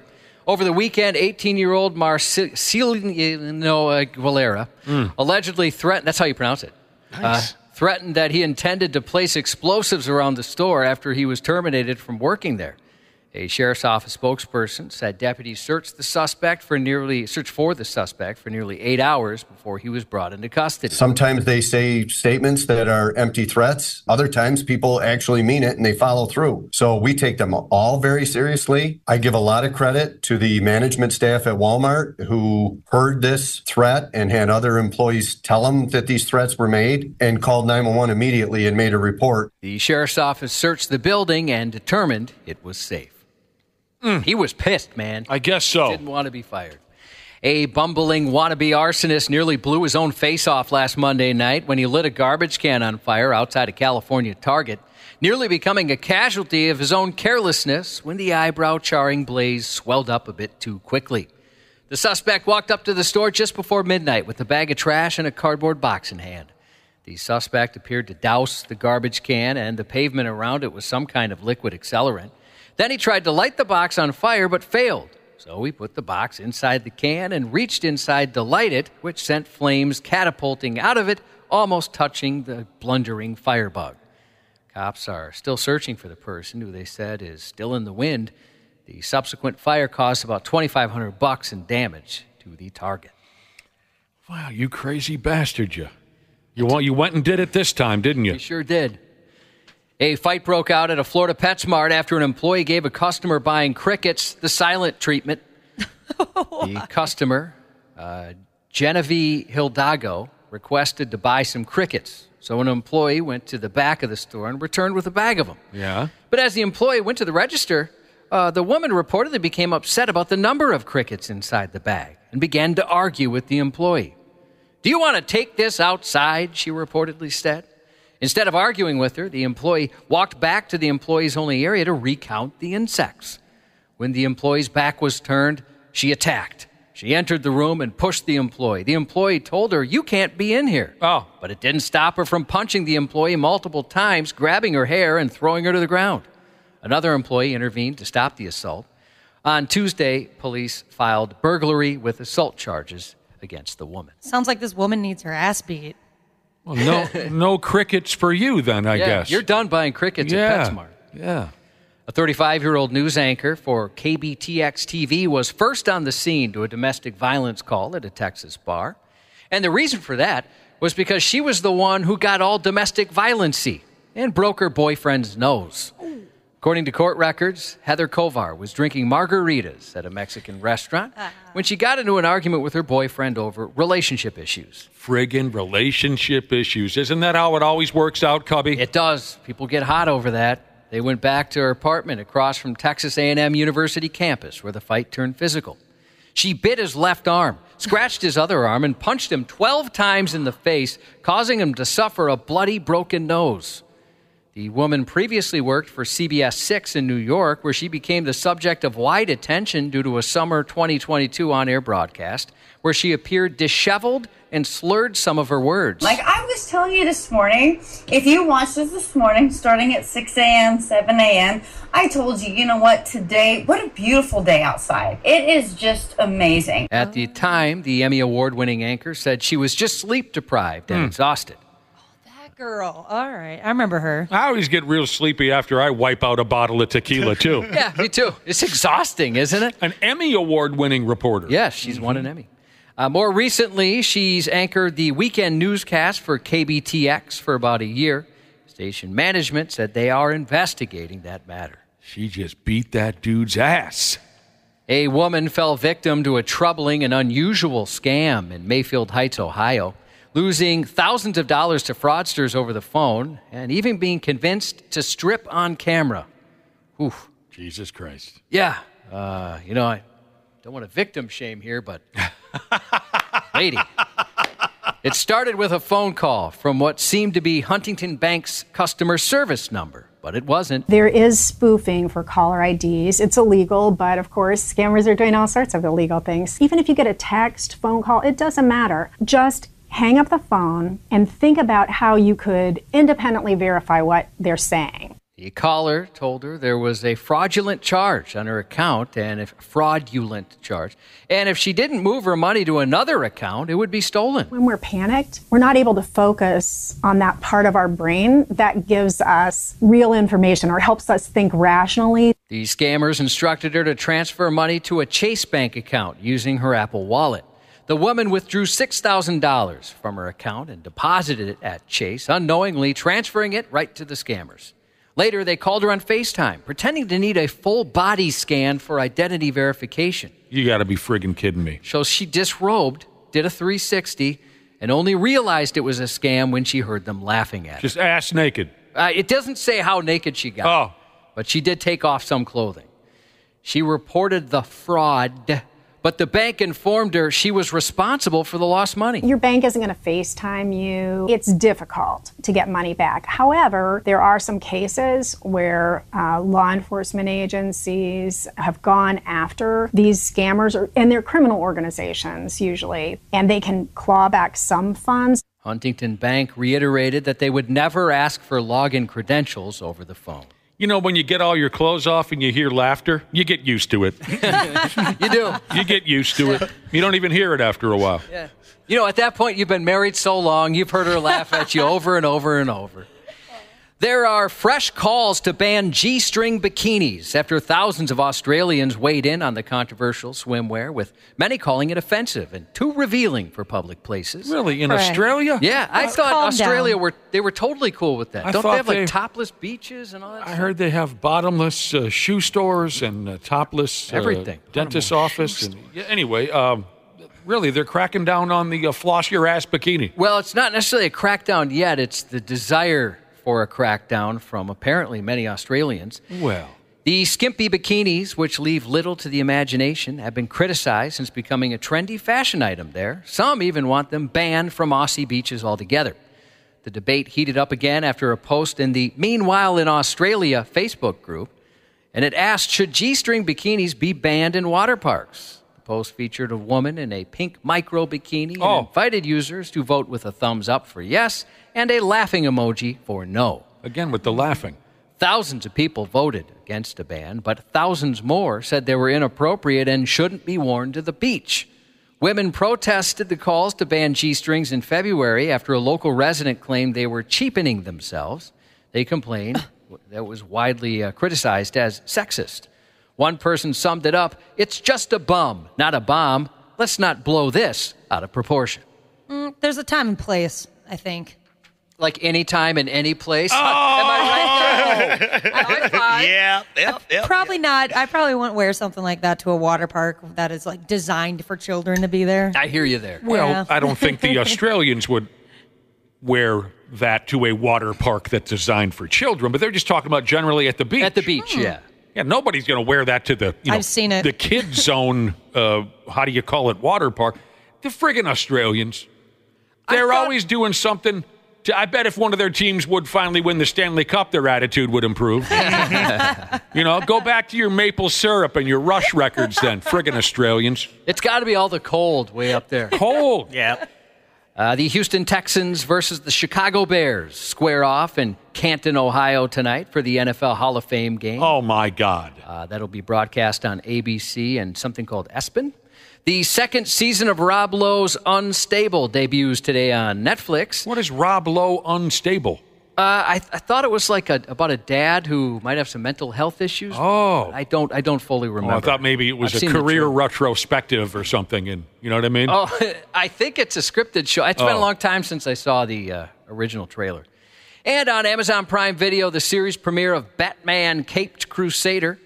In the grim Gotham City, rich philanthropist Bruce Wayne transforms into the hero Gotham needs, Batman. But his crusade for justice leads to perilous consequences. Happy birthday! Yeah, not Batman, but Aquaman. Jason Momoa, who's on my wife's Hall Pass list and my Hall Pass list, turns 45 today. Def Leppard singer Joe Elliott, who'll be in town August 19th with Journey at Target Field. He's 65. When he starts the show, do you think he'll say, "Oh, well, a welcome to my show"? That'd be an awesome way to start. Okay. I've seen them do that. Yeah. I'd prefer that over "You Want to Get Rocked." Oh, don't even say that out loud. We can't start that way. One of the worst songs ever created. Do you want to get effing rocked? I mean, really, cool line to start a show, but if they go into a different song, maybe. Oh, you just made my stomach hurt. I'm sorry. I didn't mean to do that. No, it's not your fault. It's Def Leppard's fault. Friggin' Australians. Congratulations to Drives Too Much for Work Jesus, leaving town tomorrow to ask his girl to be his frickin' wife, he said. Happy 27th anniversary to Scaffolding Jeebus and his hot-ass wife, Melissa.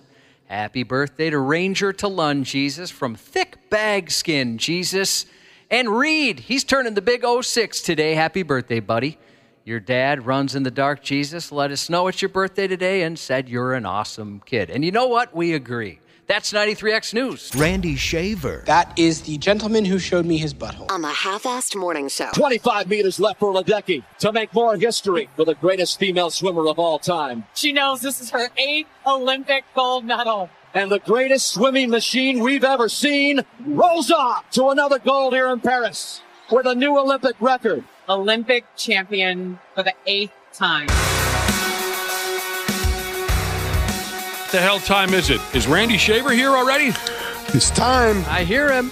The ass man is here already. Tonight's the night, isn't it, Randy Shaver? You're taking the court for a pickleball showdown?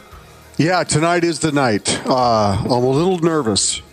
What are you nervous Just about? because of how many folks are coming from all over the country? No, I'm not nervous about that. I'm just nervous that I don't know if I'll even I don't even know if my paddle will touch the ball. This guy's the number one player in the country, and my guess is he doesn't want to lose, and he's going to take one look at me and say, loser, and then all he's going to do is try to get to every ball. You know, it's like one of those kids that doesn't like to share. Yeah, I hear you. He's just going to dominate me today. Tonight? Even though he's my teammate. Tell everyone exactly what's going on.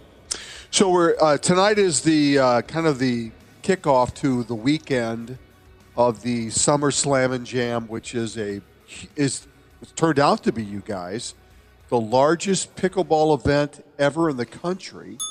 Almost 1,000 people will be participating over the weekend. Oh, that's great. That's awesome. Up in Maple Grove.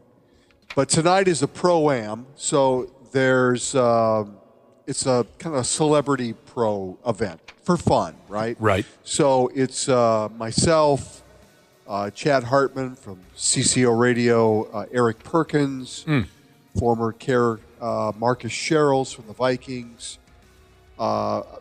a few of us, and Fancy Ray. No. Oh, I love Fancy Ray. And then they put us with some of the best players in the country who have flown in because they're also having a pro event as part of the weekend. So you'll be able to watch the best of the best play against each other this weekend too.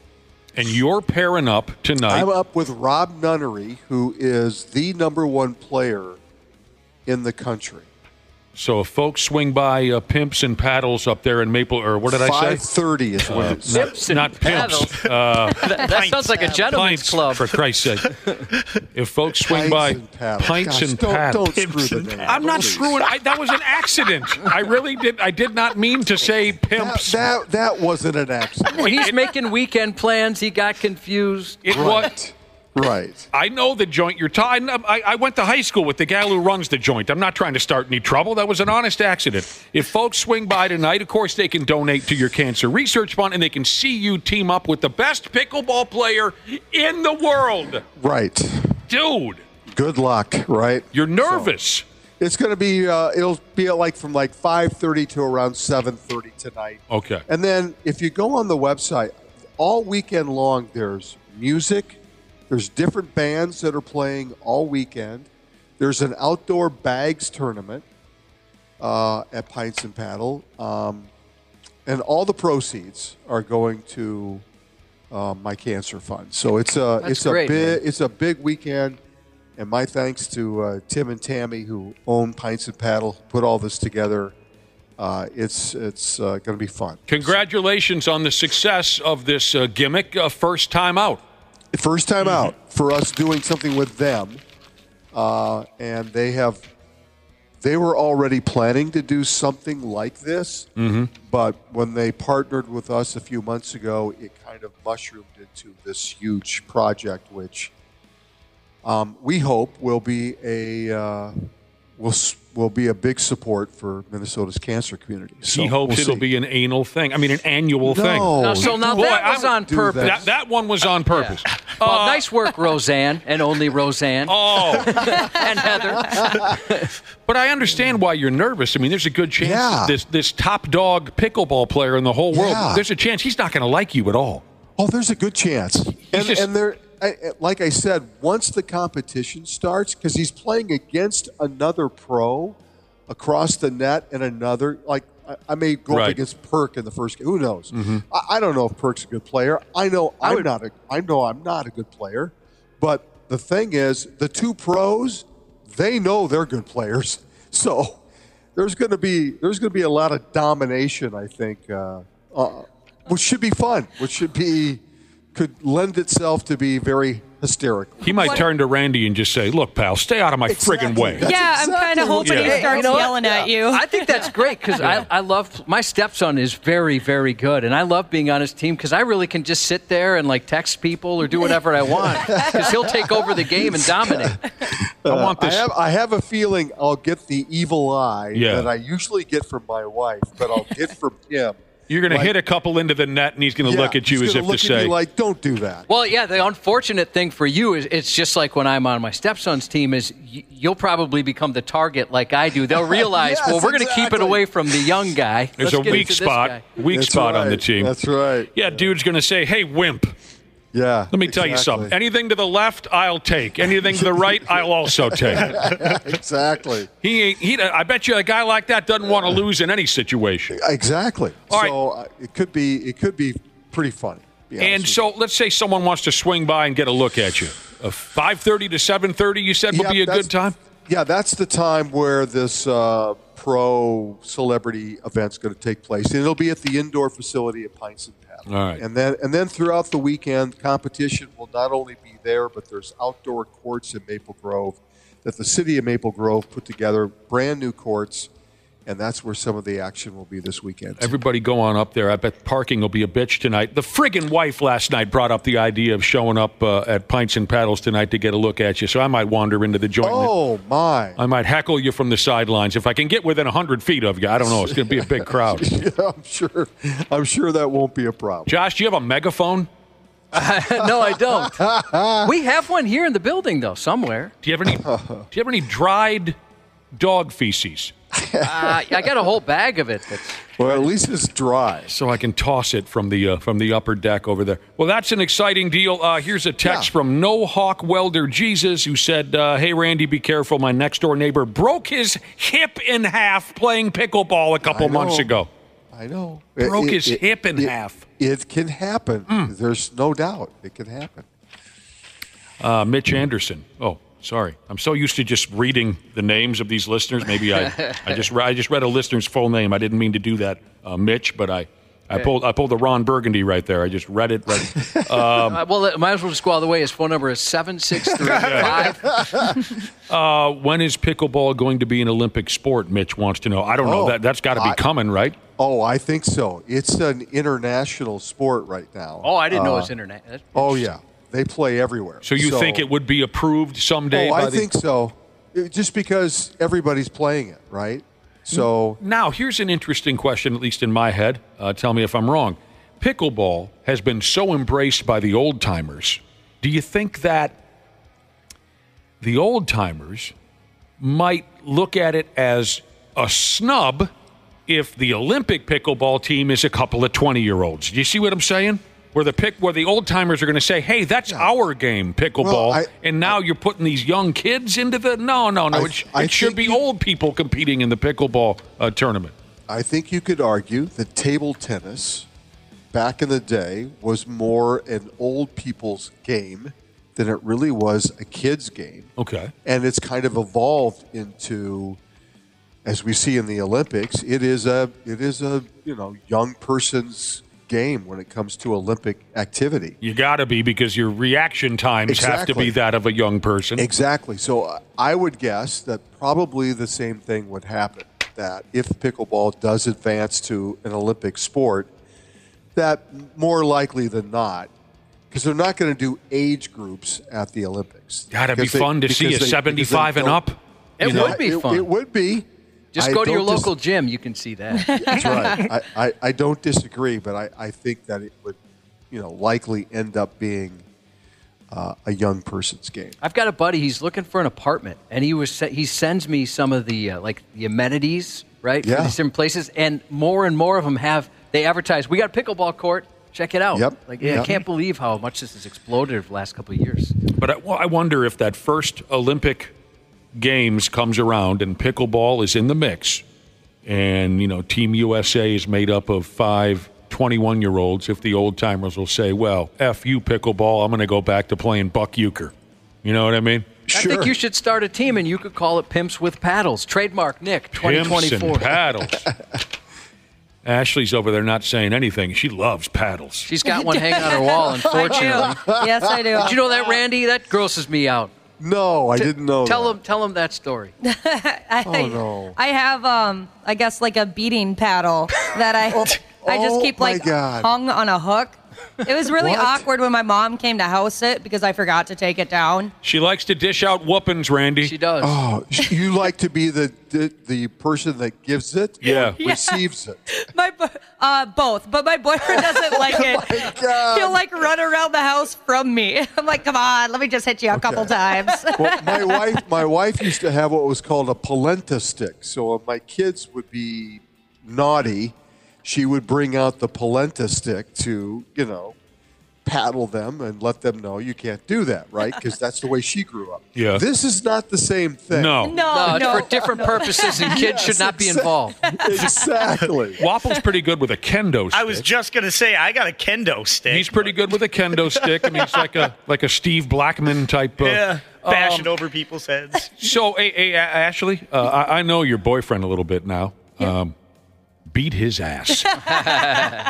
Beat his ass.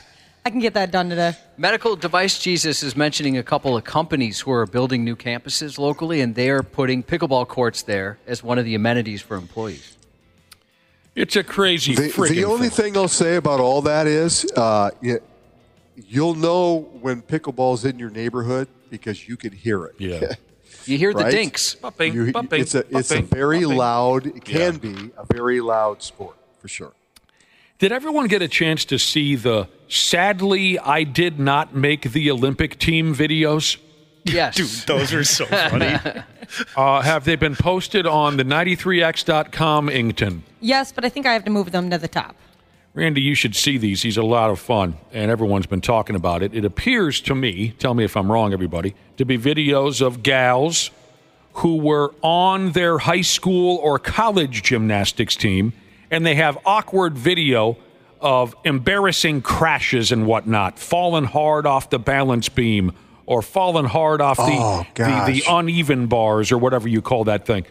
There are also terrible divers, people who tried diving on their high school team, and they have video of them falling off the board or belly flopping like a complete moron.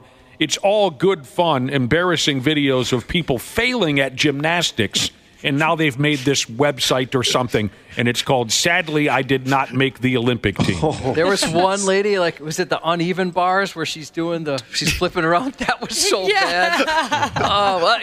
There's a lot of them that are pretty bad, but I mean, one gal spins so out of control off of those bars, she goes sailing into the crowd, and she takes her trainer with her. That's the one I was talking about. The dude, there's the dude that's in charge of catching you if you go sideways. He gets his brains knocked loose as they go sailing out of camera shot. What about that belly flop off the diving I was board? just going to bring that one up. I mean, she does like great. 3 flips and then just smack belly flop. Some of them, when you're looking at them, you go, well, that's obviously not going to work, but there's a couple that looks good until the very end. Check that out on our website. Push her up to the top, Smashley. Got it. And beat your boyfriend into oblivion. Yeah, give him a nice beating. You know what I'm saying? Next time I see him, I want him to have a stutter. Just because he's so terrified to be around you. Yes, You know what I mean? That's my life goal. Team USA won 4 more medals at the Olympics yesterday, Randy Shaver, including another gold medal. The gold medal was won by swimmer Carrie Ledecky. Katie. Oh, I'm sorry. Carrie. What did I say? You said Carrie. You said Carrie. Her name is Ledecky. Katie Ledecky. Yeah. I saw this race last night. It was the 15-meter. There was nobody within, in the video, right? Yeah. When she finished? Yeah. It'd be like putting me in the pool against her. You know what I mean? That's how badly she whooped these other contestants. Yeah. Competitors. She's whatever amazing. Amazing. Why do I always want to say, why do I always think that she's a local? Why does that always... No. Just like you, I always think she is too. There's a reason behind this. This isn't just the liquor talking. There's a reason why I think she's local all the time, and I can't come up with it. Maybe later I'll come up with it. Where she's the greatest all-time, or tied the greatest all-time Olympic female swimmers. Yep. Yes, Josh. What's the name of that skier? A local skier. Sure. Isn't her name similar? Lindsey Vonn? No. Oh. Oh, God darn it. I thought Lindsey Vonn was local. Yeah, she's not the one I'm thinking of. Oh. Okay. Somebody can help me out. I don't know who you're talking about, Josh. There's another one that's... Coco something. Isn't she like a cross-country skier or something? It's something like that, yeah. Oh, I know somebody in the brother or sister. Sure. I know why I always think that Katie Ledecky is local. Because her cousin used to work here at the radio station. That's why. I don't know. Is it someone I know? Yeah. Oh, I didn't know that. Yeah. Are you thinking of Jessie Diggins, Josh? That's who I am. That is nowhere near Katie Ledecky. No. Katie Ledecky's... That's who I was thinking of. Cousin used to work here, and her name was... okay, her people are name texting was, I can't think of the gal's name. But that worked here? Yeah, you know her. Brittany. Oh, yeah, Brittany. Yeah. All right, Team USA swimmer Catherine Burkhoff. Oh, that's an unfortunate last name. Yeah, it really is. That is an unfortunate That's too bad. last name. Team USA swimmer Catherine Burkhoff won bronze at the Olympics. And this is kind of weird. She won it exactly 32 years to the day after her dad, David Burkhoff, won the same medal for the same event. Oh, wow. So her dad, Davy Burkhoff, can't think of a nickname I might dump on the guy. He won the same event at the Barcelona Olympics in 1992. Fast forward 32 years, his daughter wins that same event. That's pretty cool. Yeah, that's awesome. Team USA basketball beat South Sudan, this time quite handily. And this time around, Jason Tatum was in the starting lineup instead of Jrue Holiday. And silly Joel Embiid was replaced in the starting lineup by Anthony Davis. But what I've noticed from the U.S. men's Olympic basketball team, it's not the starters, really, outside of LeBron James. It's not the starters who are getting it done. When they put Kevin Durant out there, when they put Anthony Davis out there, when they put, who am I missing from like the second tier? And? Yeah, I said him. Yeah. Oh, you did? Oh, yeah. sorry. The second, I mean, of course, it's an Olympic team. Your second stringers are going to be pretty damn good. Sure they are. Wasn't it like the bench team had like 40 points or something in the first half against South Sudan, and then the South Sudan had like 5 off the bench? They were tearing it up. That is the luxury that you have when you have such a talented group. That you can mix and match that group as far as starters go, and your bench is always going to be the best, regardless of who you play. Well, they almost have 2 different teams because, like, the starters, they shoot a lot of threes, they slow it down, and then all of a sudden the bench players come in with Durant and Edwards, and everything just speeds up so fast. Right. Which when you sit down and you look at the strategy of who you're playing against, and you know that the team you're playing, their reserves are not as strong, and you put in a group that can run or do the things that you're talking about, the advantage is so clearly on your side that, it may not happen in the first quarter, but it's going to happen in the game where they're just going to blow the doors off the place, and it's going to be a relatively easy win. So, but here's what has us thrown. We were talking about this, Randy Shaver. Maybe you have some insight. Men's and women's Olympic basketball here in America, we beat everybody's ass, right? The women's team they haven't lost a game in 24 years or something. The men's team is always beating the living hell out of. Why, so far in the Olympics, does the men's and women's 3-on-3 basketball team suck so bad? Well, it's not the same caliber of player that the men's and women's USA team has, right? I think. Well, of course not, but yeah, but look, if they had taken 4 or 5 other NBA players who wanted to do that, they'd be slaughtering everybody. Probably, yeah. But that's not what they decided to do with that event. It's not the same caliber player, but still, here in America, we believe that we could play any other country in the world in any kind of basketball and beat them by 30. I agree. But so far, the men and women 3-on-3 teams, they haven't won a game yet. It's just odd to me. You'd think that American basketball players, I don't care if you're a college player or a semi-pro or a pro, you put us against any other country, put us on an ice rink and we'll beat you at basketball. You know what I mean? But so far, it's just a weird thing. Wapple thinks it's because the people they're too old. At least the men's team. The men's team have a 30-year-old, a 31-year-old, a 34-year-old, and a 35-year-old. Wow. Where are all the 21-year-olds? Right. Yeah. How many times have you said that in your life? Oh, God. And one of them is that Jimmer Fredette dude. Right. That's the guy that supposedly is their star player, right? What about Canyon Barry? Is he related to the other Barrys? Rick Barry. He's Rick Barry's son? Yeah, he even shoots free throws like him. Oh, he does? Underhand? Granny shot? Granny shot. All right. 3-on-3 basketball clubs here are struggling. Yeah. I don't think there's as much emphasis on that as one would believe. They didn't really look that hard for the best. Okay. Yeah. I get it.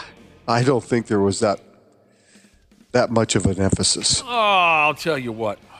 Okay, so the triathletes finally had to swim in that diarrhea river in Paris. How'd they do? As far as I know, everyone survived. Oh. So far. Yeah, well, in a couple days, we'll know the real reports. Yeah, exactly.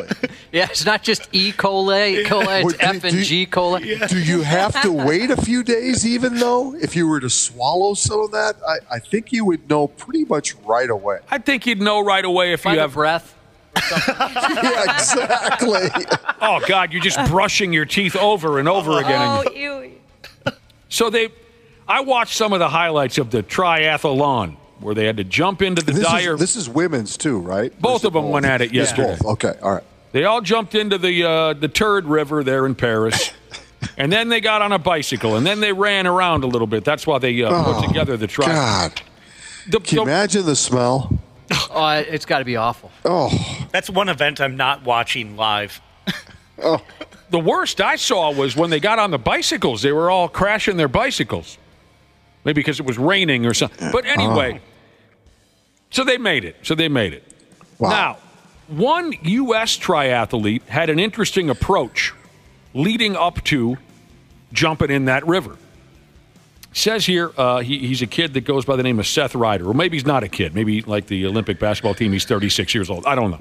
But he decided to stop washing his hands after taking a poop in an attempt to expose himself to E. coli.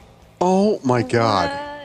What? And then, in turn, that will increase his resistance to the polluted river. That was the approach he took. Yeah, while also exposing to other people, whoever he touches or whatever he touches. Not his problem. So I guess his theory was he's got to swim in it. Poop can't hurt poop. Oh, my God. If I am basically feces, I won't be bothered when I encounter feces. I'm feces man. Right. I get the thought. Oh, my God. He has corn kernels for eyes. Okay. All right. And a spaghetti noodle for a smile. He's feces man. His nose is a little piece of carrot. Oh, my God. That's so bad. There's our promo. Yep. That's so bad. That is so bad. He said, we know that there's going to be E. coli up in that river. So I tried to increase my E. coli threshold by exposing myself a bit in the days leading up to the race. Don't shake hands with him before the race. Oh, my God. Yeah, it's a fist bump situation for sure. Give me a big kiss. He says his theory is backed by science.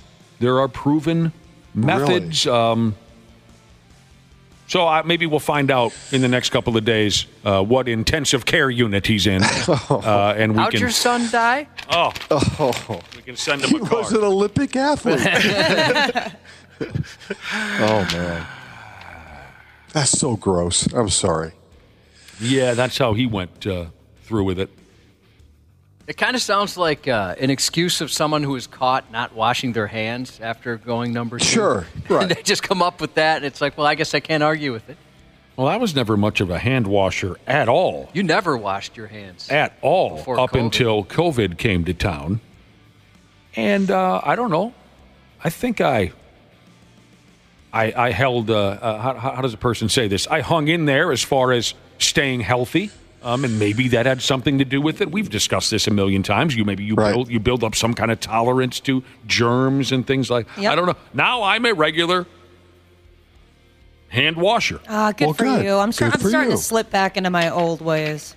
Oh, you weren't a hand washer? No, and then like Nick said, COVID made me a hand washer, but now I'm starting to slip back into not washing my hands. You know what, Ashley? Don't worry about little things like that. Your number one concern right now is to beat your boyfriend into oblivion with that sex paddle. With those dirty, poopy hands of yours. Yeah. I want you to bring that sex paddle into the radio station tomorrow, and I want one of Wapple. Give it to Wapple. He doesn't know how to deliver a beating to anybody. No, give it to Wapple. Yeah. Oh, no. You know what? That's been a fantasy of hers for a very long time. True story. You know, it's a fantasy of mine to hear it. Fun size Jesus said one of the swimmers barfed on TV after swimming in that river. Oh, no. Oh, I'll have to look that up. I can imagine. Well, but it could have been exhaustion, right? True. It didn't the odds are it's more the river, but yes. A lot of athletes barf when they're done with their long marathon and whatnot. True. I was incorrect, by the way. I thought it was E. coli that you could catch from something like that, but custom applicator Jesus said in France it's actually Oui-coli.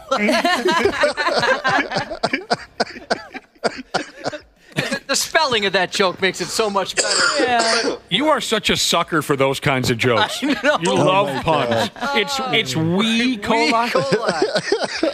Son of a bitch.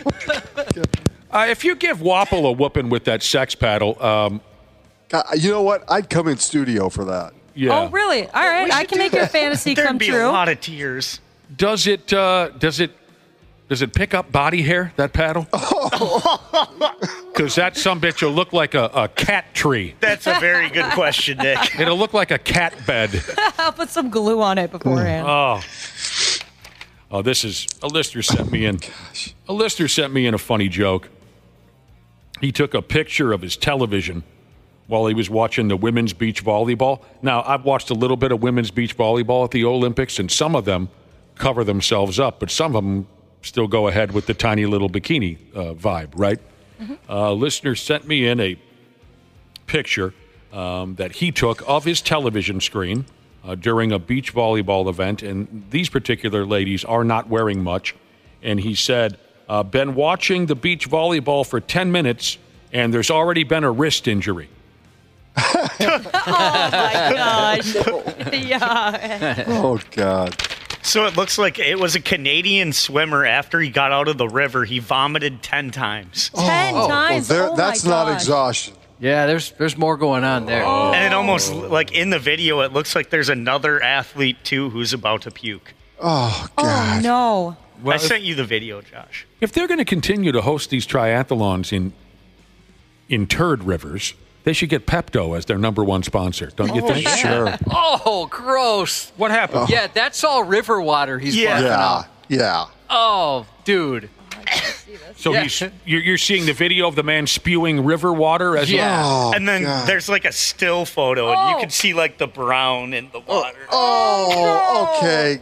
And you know what? Good. And you know what? That's the first leg of the race. This poor sumbitch then had to ride a bicycle for 15 miles. No, Right. I'd be out. I don't know how people do those. And then run down the sidewalk for another 15, 20, 35, Can you 40 imagine miles. if that gives you diarrhea and you're on the bicycle? Oh, no. Oh, you could just hear the gurgle, right? At about like mile 10 of the bicycle. That's extra. And there's nowhere to go. Right? Oh. Turn off the camera. I bet it's happened. I'm sure it's happened, right? Oh. Extra motivation for the people behind him, though, I guess. Better pass this guy. Yeah. I'm going to get some of it on me. Oil slick. Oh, oil slick. You mentioned the outfits. Camera operators are being warned to find better angles of the athletes just to make sure there's nothing too provocative. Yes, I've noticed. They've been told, hey, we got to make sure we keep this above the board, so to speak. If a beach volleyball lady falls down, there's no need for a shot of her on her hands and knees. Yeah, right. There was a video that was going around a couple days ago, and I think it was at the end of a track and field race or whatever, and the cameraman accidentally dipped too low, and so you just saw it was the perfect angle, and this lady had the best butt I've ever seen. Everyone was like, all right, we all know what the cameraman was doing here. Ashley's thinking, I want to paddle that. Definitely. Yeah, because their outfits are just as skimpy in some cases as the beach volleyball. Yeah. I'll tell you what, skimpy outfits. Hey, it was 12 years ago today. 20 plus 12. 8 women's badminton players were disqualified from the Summer Olympics for trying to lose matches on purpose to get more favorable matchups later on in the tournament. I can't believe it was that long ago. They were taking a dive. It doesn't seem like it was that long ago. Take a dive, Johnny. So what movie? Johnny Dangerously. They looked at the bracket and they said, look, if I lose this, I will likely play this person, and I know I can win that game. Yes, that's what they were doing. Yeah. That's what they were friggin' doing. Hey, Josh, are you ready? I'm ready. You love puns. I do. E. coli, we were talking about E. coli. You know what they call it in Switzerland? What's that? E. coli.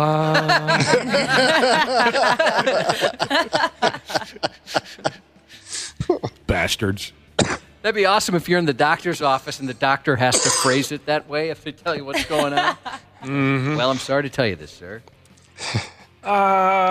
If you're already bored with the Olympics, I guess if you go on YouTube, you can check out the highlights from last month's snail racing world championships in England.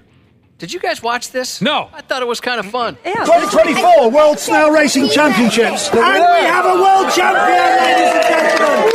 What were his qualities? You can see he has nice big tentacles that are sticking out, and he's just very keen. How did you train him? He's got a rigorous training program, and he loves his green leaves, so we feed him plenty of nice green leaves. And yes, that will become a Randy Shaver intro soon enough. Snail racing, Randy, live from England. You down or what? Sure. Yeah. I'm watching it right now. It's kind of funny. They put all what do they do? Like grease up the track? What are they doing there? I don't know. Okay. I haven't watched the video. Those poor snails. Oh, they must feel so used. They put the stickers on them. I'm sure they do. What do they put, like a racing number on them? Yeah. Oh. They got a big crowd there, too, it looks like. People were really into it. 25 people. Mostly family members. Yeah. It reminds me of the kid movie Turbo. Have you guys ever seen that? Never saw it. They're racing snails. If you don't have a chance to see it and you've never heard of snail racing, they put all the snails in the middle of a table with a ring on the outer edge, and the snail that makes it to that ring wins the race. This year's champion was a snail named Jeff. I love that. Jeff. And he clocked in 4 minutes and 5 seconds. He made it to that outer ring. Huh. 4 minutes, 5 seconds. Yeah. It's a gripping video. We have the wood tick races around these parts, minnow races. Mm-hmm. Those are fun. Turtle races. Turtles. You can race I love turtles. Yeah. Twins got to win. I like turtles. Oh, God. Yeah, thank you. Twins got a win in New York. They won yesterday's ball game 8-3. Yep. Matty Wallner hauled out the dong. It was a 2-run dong. 5 runs they scored in the third inning on 5 straight hits, and Pablo Lopez looked pretty good. Yeah. Wallner to right center and deep. Back it goes. Deep it goes and gone. Suck on that, New York. Yeah, that was a nice win for them. They needed to get that. They have a day off today, and I think they're back home with the White Sox in town, who have lost, 18, 19 in a row, something crazy. Which means I'm going to guarantee the White Sox win Friday night's game. Or what day is it today? Friday. Tomorrow night's game. Yeah, you're probably right. I mean, they're as you would say in sports, they're due. Right. They're overdue. You're right. The White Sox come to town. You love that. Buck also went yard in that ball game. Yeah. Did you see what happened with the strudel? I did not. What happened? Strudel had to leave the game, Max Kepler. He's up at the plate. He swings and misses. And the catcher for the Mets is attempting to throw out a base runner at second, and the throw hits Strudel right in the back of the skull. Oh, my gosh. Stupid catcher. And they called him for interference. Yeah. Called the runner out. I think that's how the rule plays itself. But, just inches away from each other, the catcher throws the baseball right into the back of Maxie's German dome. I think he'll be fine. They're overly careful these days, but it was a weird way to take a baseball to the noggin. Right. Yeah. Right. Coming from the wrong direction. Yeah. Officially, the White Sox are on a 17-game losing streak coming into Target Field tomorrow. 17. They're 40 games behind the Cleveland Guardians as we start the month of August. So you're saying there's a chance? Yeah, it's... Says here, Randy Shaver, Bill Belichick is going to go ahead and host a fantasy football television show. And I need to tell you right now, if you watch that show regularly, we will no longer be friends. Okay, so wait a second. It's a regular show, or it's just like they're doing a draft and he's part of what's happening? I believe it's going to be a regular, periodic, how do you call that in the business, Josh? A weekly show? Yeah. Episodic program where you can check in with Bill Belichick every week on your television and see what he has to say about the latest fantasy football, this and that. And I'm warning you, don't watch this program. Or you'll jeopardize everything that we've shared and the together. reason why you're saying that to me is why? Because he's such a friggin' intolerable ass. I think he's different now. I really do. I think because he's not coaching anymore. He doesn't have to hide anything anymore. I think he's got a 22-year-old girlfriend. Oh, I think life is good for him. I don't think he's as buttoned up now as he used to. We'll see about that. Here's what a lot of football dorks have been commenting on when they learned that Bill Belichick is going to host a fantasy football show. Apparently, he loved to tell people over and over again how fantasy football doesn't mean anything to him. He would anytime a reporter would bring it up, he would say, I don't know anything about this garbage. I don't care, and I don't know. Right. I wouldn't know the first thing about. Now he's hosting a friggin' show. Well, so I guess he is different now. But I think it's the paycheck, right? Because this is an underdog fantasy. This is their show. Oh, is it their show, Underdog? Yeah. Oh, yeah. And so that makes a difference for what reason? But he also knows players. He knows, matchups. All right, fine. Watch the show. I think he'd actually be somewhat interesting. The show will be called Coach. Oh. Didn't we already do that with a bad sitcom in the 80s? Well, I don't know about a bad sitcom, but a relatively funny sitcom in the 80s. I couldn't stand that show. I thought I'm surprised you didn't like it. I like that With show. the exception of Jerry Van Dyke. Oh, he's great. That show was terrible. It was awful. terrible. I don't think it was terrible. Oh, Not for the time that it was in, no. You don't like Craig T. Nelson? Not really, no. Oh. No. It's bad. Jerry Van Dyke? Brilliant. The rest of them? Here's all I need to say today to reestablish my feelings about soccer and soccer fans. An Argentine soccer star by the name of Angel Di Maria. He says that a pig's head with a bullet hole was delivered to him, and there was a note saying that if he continued playing for the team he's currently playing for, that next up they'd kill his daughter. Oh, God. Just Wow. insanity. Yay, soccer! Who does he play for? I'm sorry. Some club in Argentina. I don't know. Oh, God. That's awful.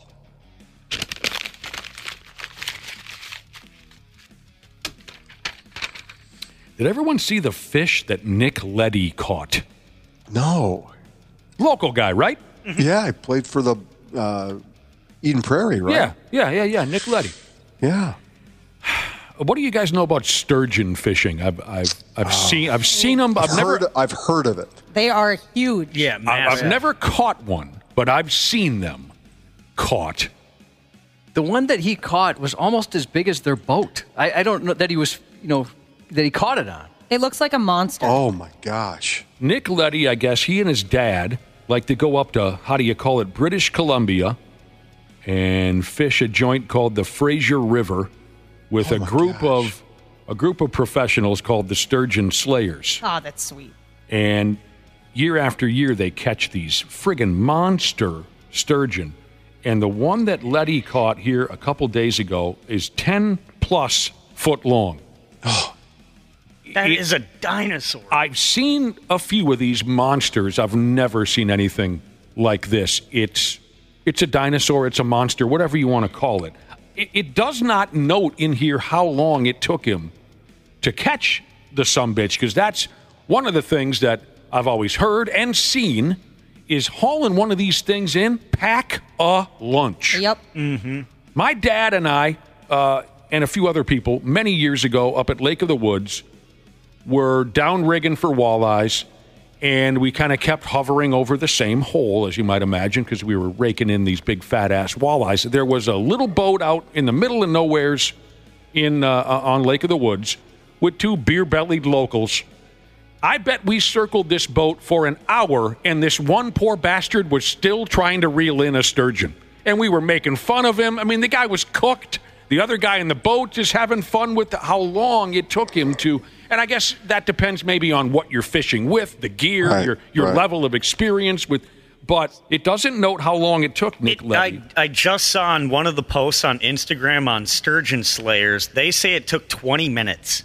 Well, then Wow, that's impressive. Then again, maybe factor in his experience and maybe the gear they were using. How close it was to the boat. Yeah, these guys at Lake of the Woods, I think they were walleye fishing, and they just happened to hook one of these pigs, and it took the guy an hour. So, do we have these pictures up on our website? Putting it up there right now. So, in reading this is the third time he's caught a sturgeon over 10 feet long. Yeah. Which they're saying for a visitor to do in that area is like remarkable. And apparently that wasn't even a record for his dad. His dad had caught one an inch longer before. Oh, really? So, is it, again, stupid question. Is it catch and release? Yes. Keep these, right? Yep. Okay. All right. Yep. Gotcha. It was kind of interesting also to watch Nick Letty and his dad just kind of hanging on to this monster as it hovered on the surface before they cut him loose. longer than a moose. Wow. Is one of the stories that's being told. This latest sturgeon, a fully grown moose grows to 7.9 to 10 foot long. This fish, this sturgeon, was over 10 foot. Can't imagine. Scary, kind of, actually, to know something that large is on the other end of your... interesting text message from Biological Jesus. Biological Jesus texted in to say, Nick Letty, he's an a-hole, by the way. A few people text that in. Is that right? I guess I hadn't heard that before. I don't... Everyone's welcome to their opinion on the Half-Ass Morning Show. He's played in my golf event a couple of times. He's a good guy. Randy, it's just, different people have different experiences, I guess. It does remind me catching, I know nothing about catching a 10-foot fish. But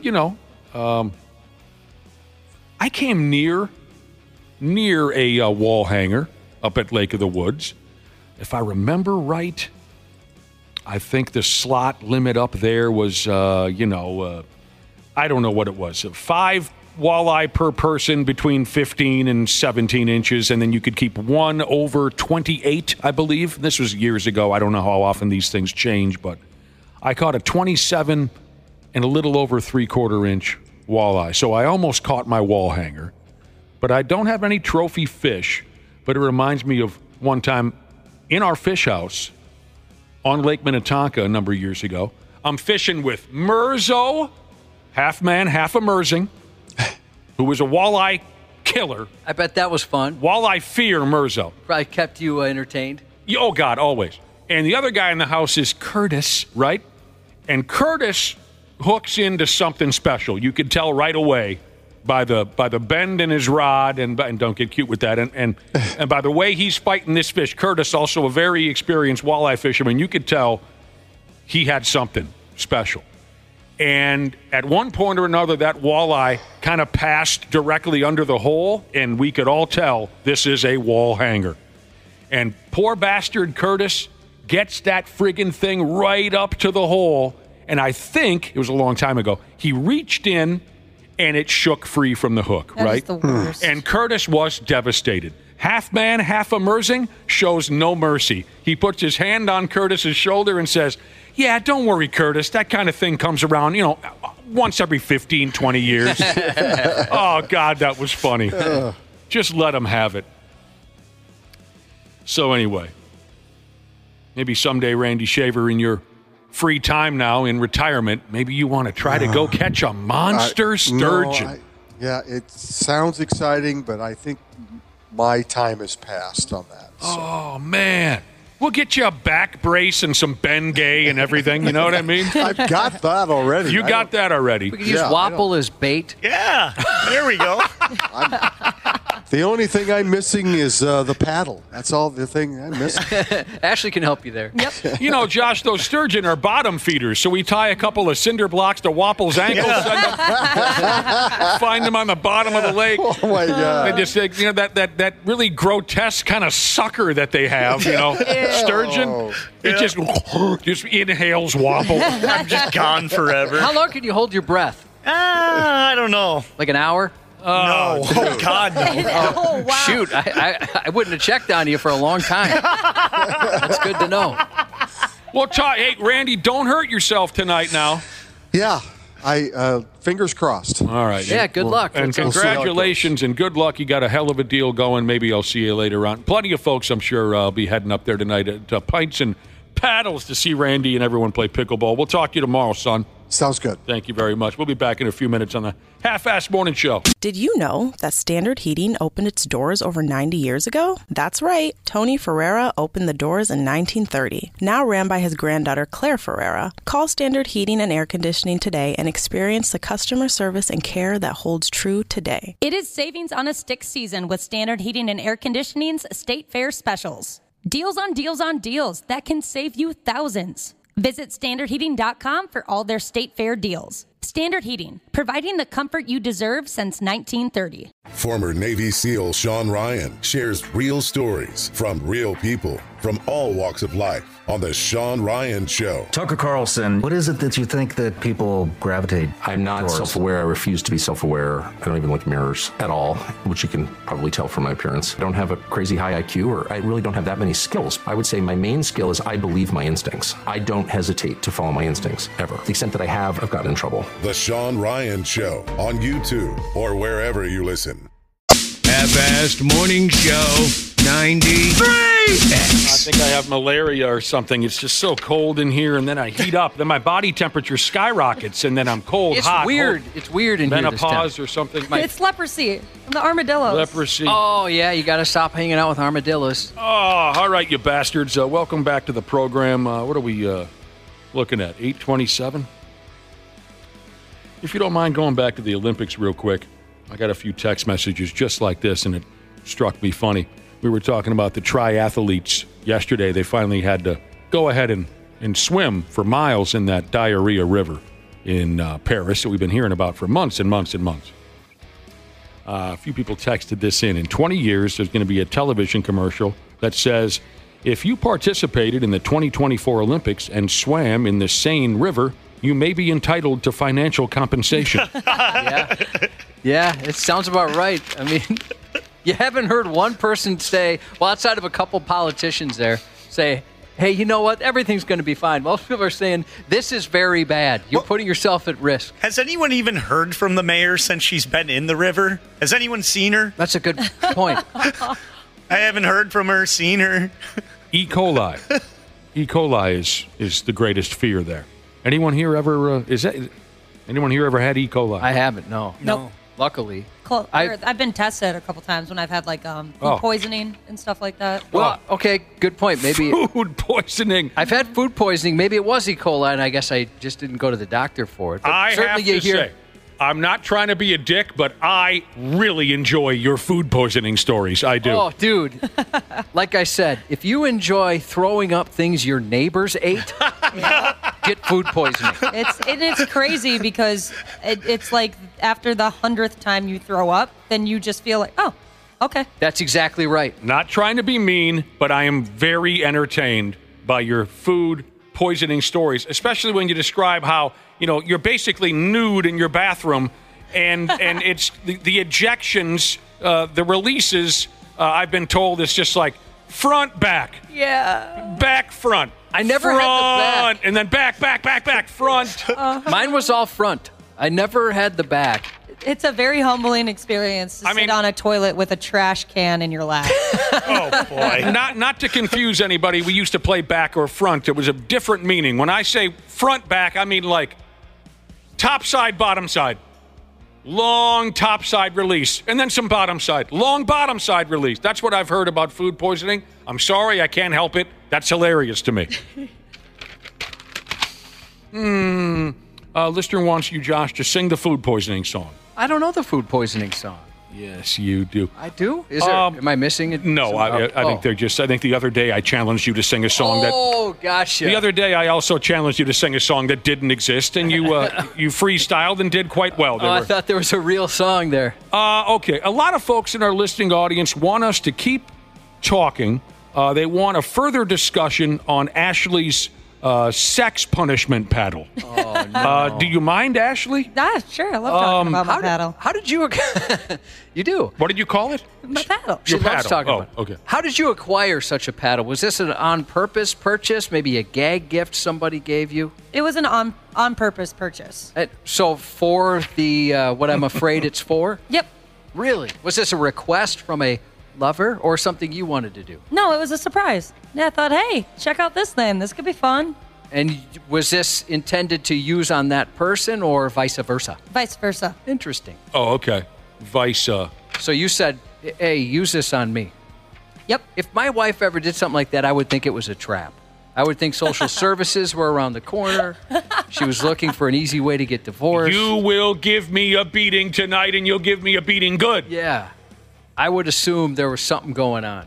So it was an item that you intended to be used upon you, but then at one point or another, the tables turned. Yeah, I thought, you know what? That looks fun. I want to be the beater, I think. I would be so intimidated if I was ever with a person who had a paddle like that. So intimidating. And I could never, ever, ever do it. How many victims have you claimed? 2. 2. And Yep. I mean, and what about the how many times or how many different people have used that on you? Oh. Uh-oh. You want to borrow my calculator? Wapple, hand her that abacus. Yeah. Probably around 5. I'd say 5 at least. I mean, what are we just talking about, like a light tap or like? No, go for it. Really? You've claimed? The paddles that they have that you buy from like sex stores, they're like made so that you can go for it without causing too much injury. My God. Yeah, you can really, like a big leaguer, big backswing. Yep. Could any follow through everything? The follow through is important. Of course it is. Any of the gentlemen here, could you paddle a person? Oh, absolutely. No. Absolutely. Oh, really? Yeah, I couldn't. Yeah, I could. I know. And it's not just because I have difficulty swinging in any athletic way. You would a lot of foul tips. Yeah. If you tried. I'd hit myself somehow. Yeah, you'd miss completely, wrap around, and hit yourself on the ass. What about spanking? Is the paddle what freaks you guys out, or is it? No, I couldn't do. I can't hit somebody. Yeah, it's the paddle. For me, it's the paddle. I don't know. I know people are into it. Oh, I'm in. I've told the story many times about how I had a young lady request that I pull her hair, and I just couldn't do it. And I know she wanted it. I know she told me in no uncertain terms, no, just do it. And I could not bring myself to Friggin' hilarious. Friggin' hilarious. I'll dish out a beating, by God I will. So you've had a couple of victims. Yep. It's fun. Okay. Do they cry out, or do they try to be tough about it? A little bit of both. In the beginning, it's all tough guy, but after a couple shots, it's like, all right, okay, hey, calm down now. Have you made them maybe call out in a way where they embarrassed themselves a little bit? They called out a little harder or higher than they would have wanted to in front of you. Oh, no, I wish. That sounded awful, but I just think it would be hilarious. I mean, has there been a time where one or both of you said, whoa, that was too much? Nope. Really? Okay, here's Jewish Jesus texting in. We're talking about Ashley's sex punishment paddle. And I'll tell you what, you might be next, so step lightly. Jewish Jesus. She says, go to, Ashley, you should go to the 90s for kink night. Oh. Kink night. I can't imagine what you might encounter at that setup. That's cool. Just a bunch of people probably in different kinds of bondage. They've got, whips and chains and paddles and stuff. Maybe we all have to go there as a family and experience this ourselves. That sounds so spooky to me. What about like Ground Zero? They kind of had that reputation. Is that still a thing? I don't know. I wonder. We used to go there quite. Matter of fact, I was just going to ask if the 90s is still a thing. Is that still up and running? Oh, yeah. I know so little about Minneapolis anymore. Recovery Jesus said choking, hair pulling, spanking, handcuffs. It's all fun. Yeah, I know plenty of people are into it. You ever handcuffed a pimp? Oh, yeah. That's super fun. Yeah? Yep. Yeah. Lock these bastards down and do what you will? It's probably silly, Nick, but ever since you told this story about how you had a woman, tied to the bed, and then you went and watched a Twins game, I think about that every time. And I thought that was a joke. No. You really did? Yes. Yes. I mean, that's like you're risking the cops getting called on something like that. It was just a couple of innings. I did just that. a couple of innings. In the seventh inning stretch. Yeah, there were a lot of ads, a lot of pitching changes. I know I'm forgetting something. What is it? I thought about you once when I was in the process of tying a dude up and I thought about that story. And I was like, I wonder how long I can go until he starts to get nervous. It was so friggin' fun. It was just fun and funny. And everybody made it. Everyone made it out alive. It was a little trick. It was a little fun and games, you know? It's fun. I cracked the top on a Coors Light and watched about 2.5 innings of baseball. It's like the ultimate version of edging. Oh, my God. That was something. Ball gags? Yeah. You've thrown a ball gag on a guy? No, me. Not on a guy. No. I was just saying, I feel bad for him. I mean, is that a special occasion, or is that just... This was like I was gifted the ball gags, and so I thought, oh, hey, might as well try them out. It doesn't really work well with the whole TMJ lockjaw thing I got going on. By the way, that's why you're not hearing Dana this morning. We put in a ball gag. Oh! He can't make any noises. Oh, I forgot. We didn't even mention that. He's out of town for the next couple of days. I was thinking maybe, you were out on a date with a guy and you thought, this guy likes to talk. And I shut him up. up. Later on that night, That's all very interesting stuff. Okay, here is a hobby photographer, Sheezes, who says Ground Zero has a themed bazaar once a month. It's really awesome. Well, what do they do? Tell us about this. Tell us more about this. Okay, so Ground Zero's still around. That's according to hobby photographer Sheezes. We used to have a lot of promotions there back in the day, especially in our Edge days. We'd go to, I can't remember, there was a particular night that we'd go every week. I remember that. This is 25 more years ago. Oh, yeah. 30 years ago. I was so intimidated. I remember the first time with the girls in cages and stuff like that, I thought, I got to get out of here. So you did a radio station appearance there? Yeah, a few times. More than a few times. Just like a typical bar gig, handing out bumper stickers and whatnot? Pretty much. And there were women. I remember these days, but I never got that gig for whatever reason. They knew you couldn't handle it. They probably knew I would do something stupid. But so women in cages. That's what else? So cool. Leather outfits. Oh, plenty of leather. Gimp suits. Strobe lights, which is bad when you've got epilepsy. Oh, yeah, that can be very dangerous, I bet.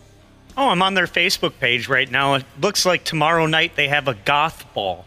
Oh, cool. The goth ball. Here we go. Thank you, brother and sisterhood. Bondage a Go-Go. Yes. That's what it was called. Maybe they still have it, but that was the night that we were there. And it was with, shoot.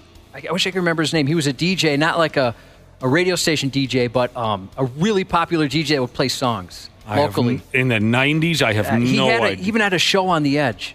Oh, it's killing me. I can't remember his name. He was such a cool guy. Not a clue. I haven't thought about him in so long. He had a night there, and he would, play the music and stuff. He was great. Oh, my God. Okay, no, I don't remember that person, but there are other sex punishment paddle enthusiasts in our listening audience. They're sending in photos even. Folks that love being tied down and getting your ass whipped, getting punched in the mouth. Someone sent in a picture of one of these sex paddles. And I'm telling you, there's a line that I think you don't cross. This effing paddle that was sent in to me looks like it would likely put you in the hospital.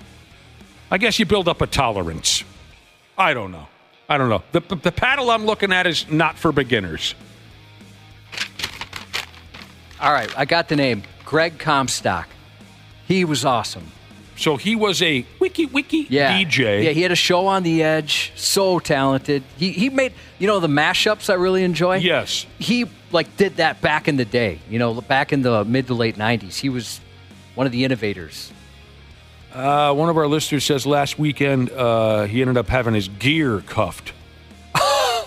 Oh, no. I've seen those penis cuffs before. Never in person, but... We talked about handcuffs. This guy's talking about a dong cuff. I've never even been with a girl that had a toy. And I know that's... Really? Back in the day, for me, that was so scandalous. And I know it's Never? Never once. Well, so, yeah, whenever we, have these conversations, you always say, no, not interested. No, I don't really. Maybe it's just because you've never partied with them. Never at all. Maybe had you been sullied at a young age, you would be the sex toy king of Hennepin County. Well, I think I told you this. My buddy had purchased his wife this sex toy that, he could program from wherever he was, right? It was an app-controlled vibrator, basically. Sure. And so he became, obsessed to the point, we'd be out to lunch or something like that, and he'd be sitting there, hang on, programming patterns. We're like a program director at a radio station thinking about, okay, what order am I going to put this in? How am I going to program this? He really got into it, right?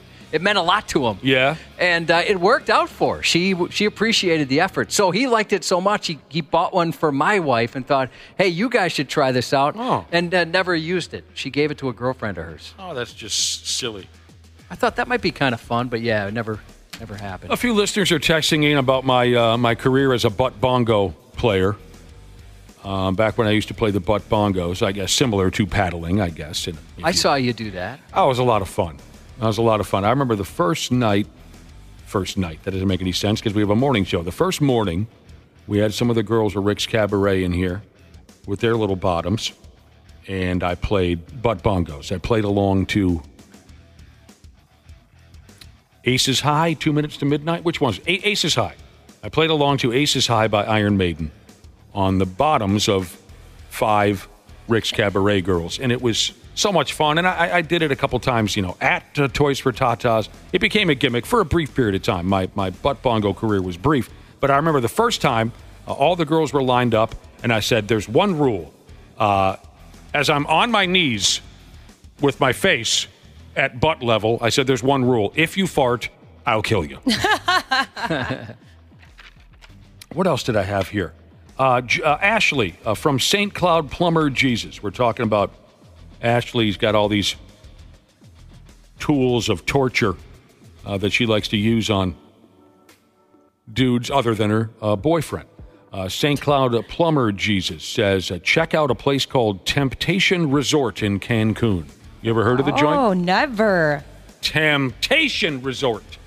Well, my friggin' wife, I think she watched a show for a stretch of time called Temptation Island. Is that show maybe shot at that? Can anyone tell me? Is Temptation Island filmed at Temptation Resort?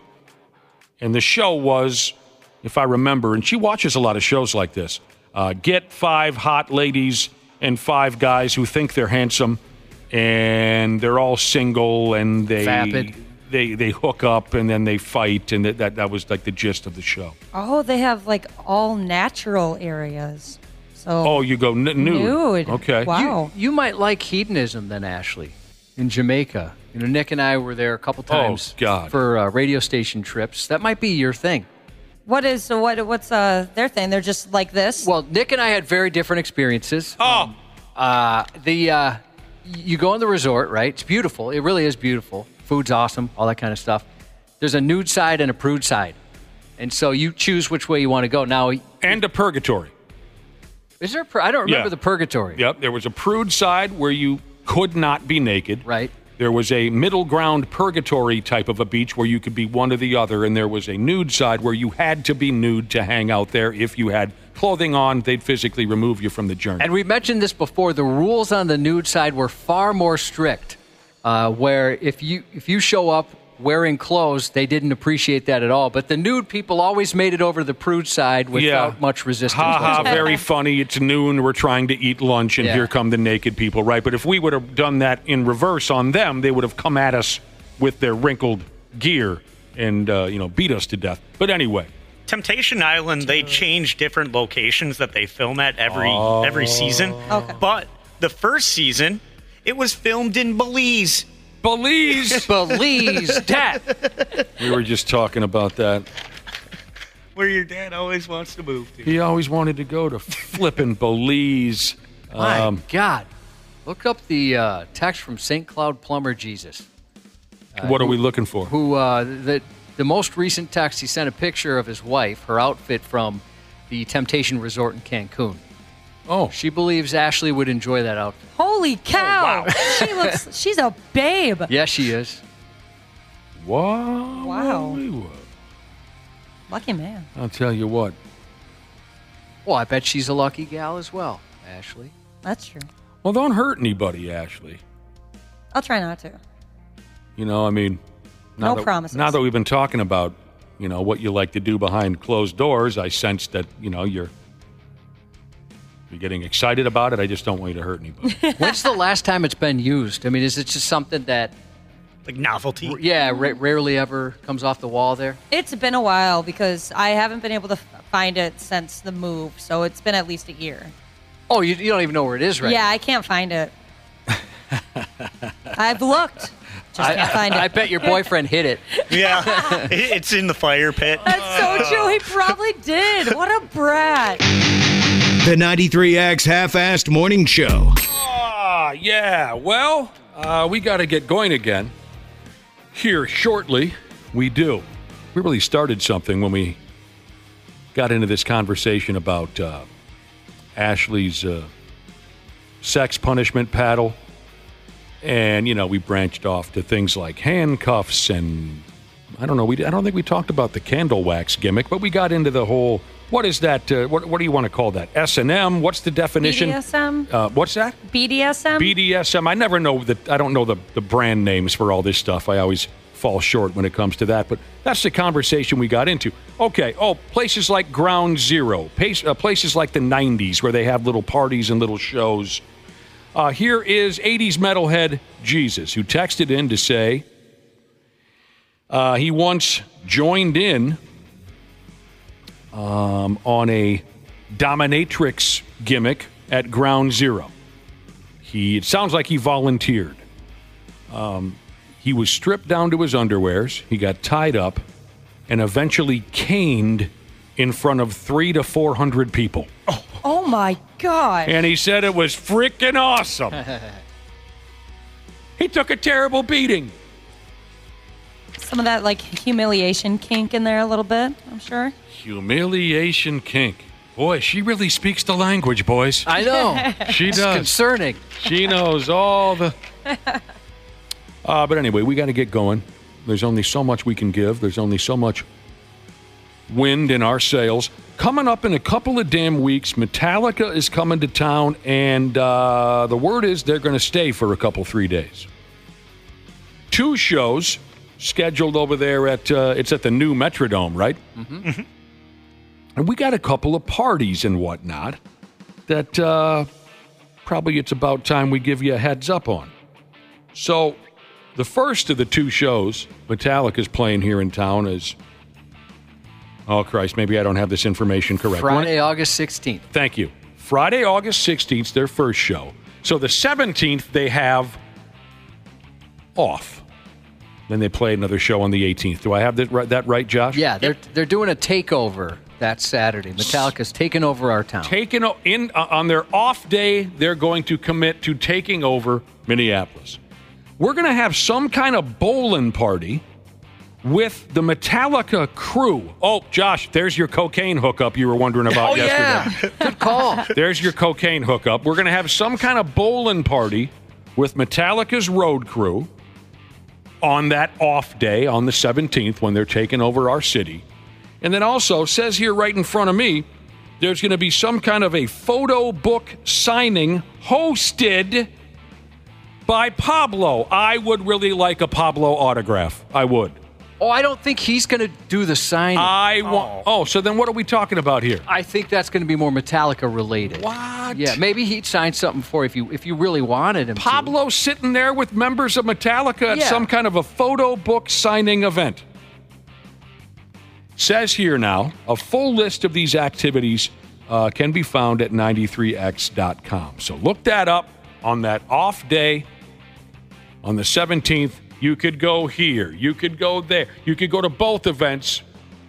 I think I'm signed up to go to that bowling party. It's been a long time since I've bowled, but you know what a fan I am of the sport. And it would probably be pretty cool to hear some stories from Metallica's road crew. Oh, I bet they've got some. Dude, I have a feeling I'd get kicked out for bothering the guitar tech and the sound guy.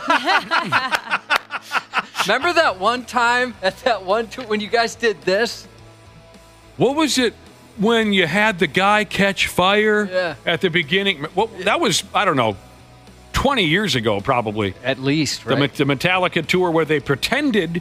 I'm trying to remember if that was even when I was in high school. That was so long. I want to say it was 95, 96. I want to say they were on tour for the Load record. Does that time frame match up? Didn't Load come out in 95 or something like that?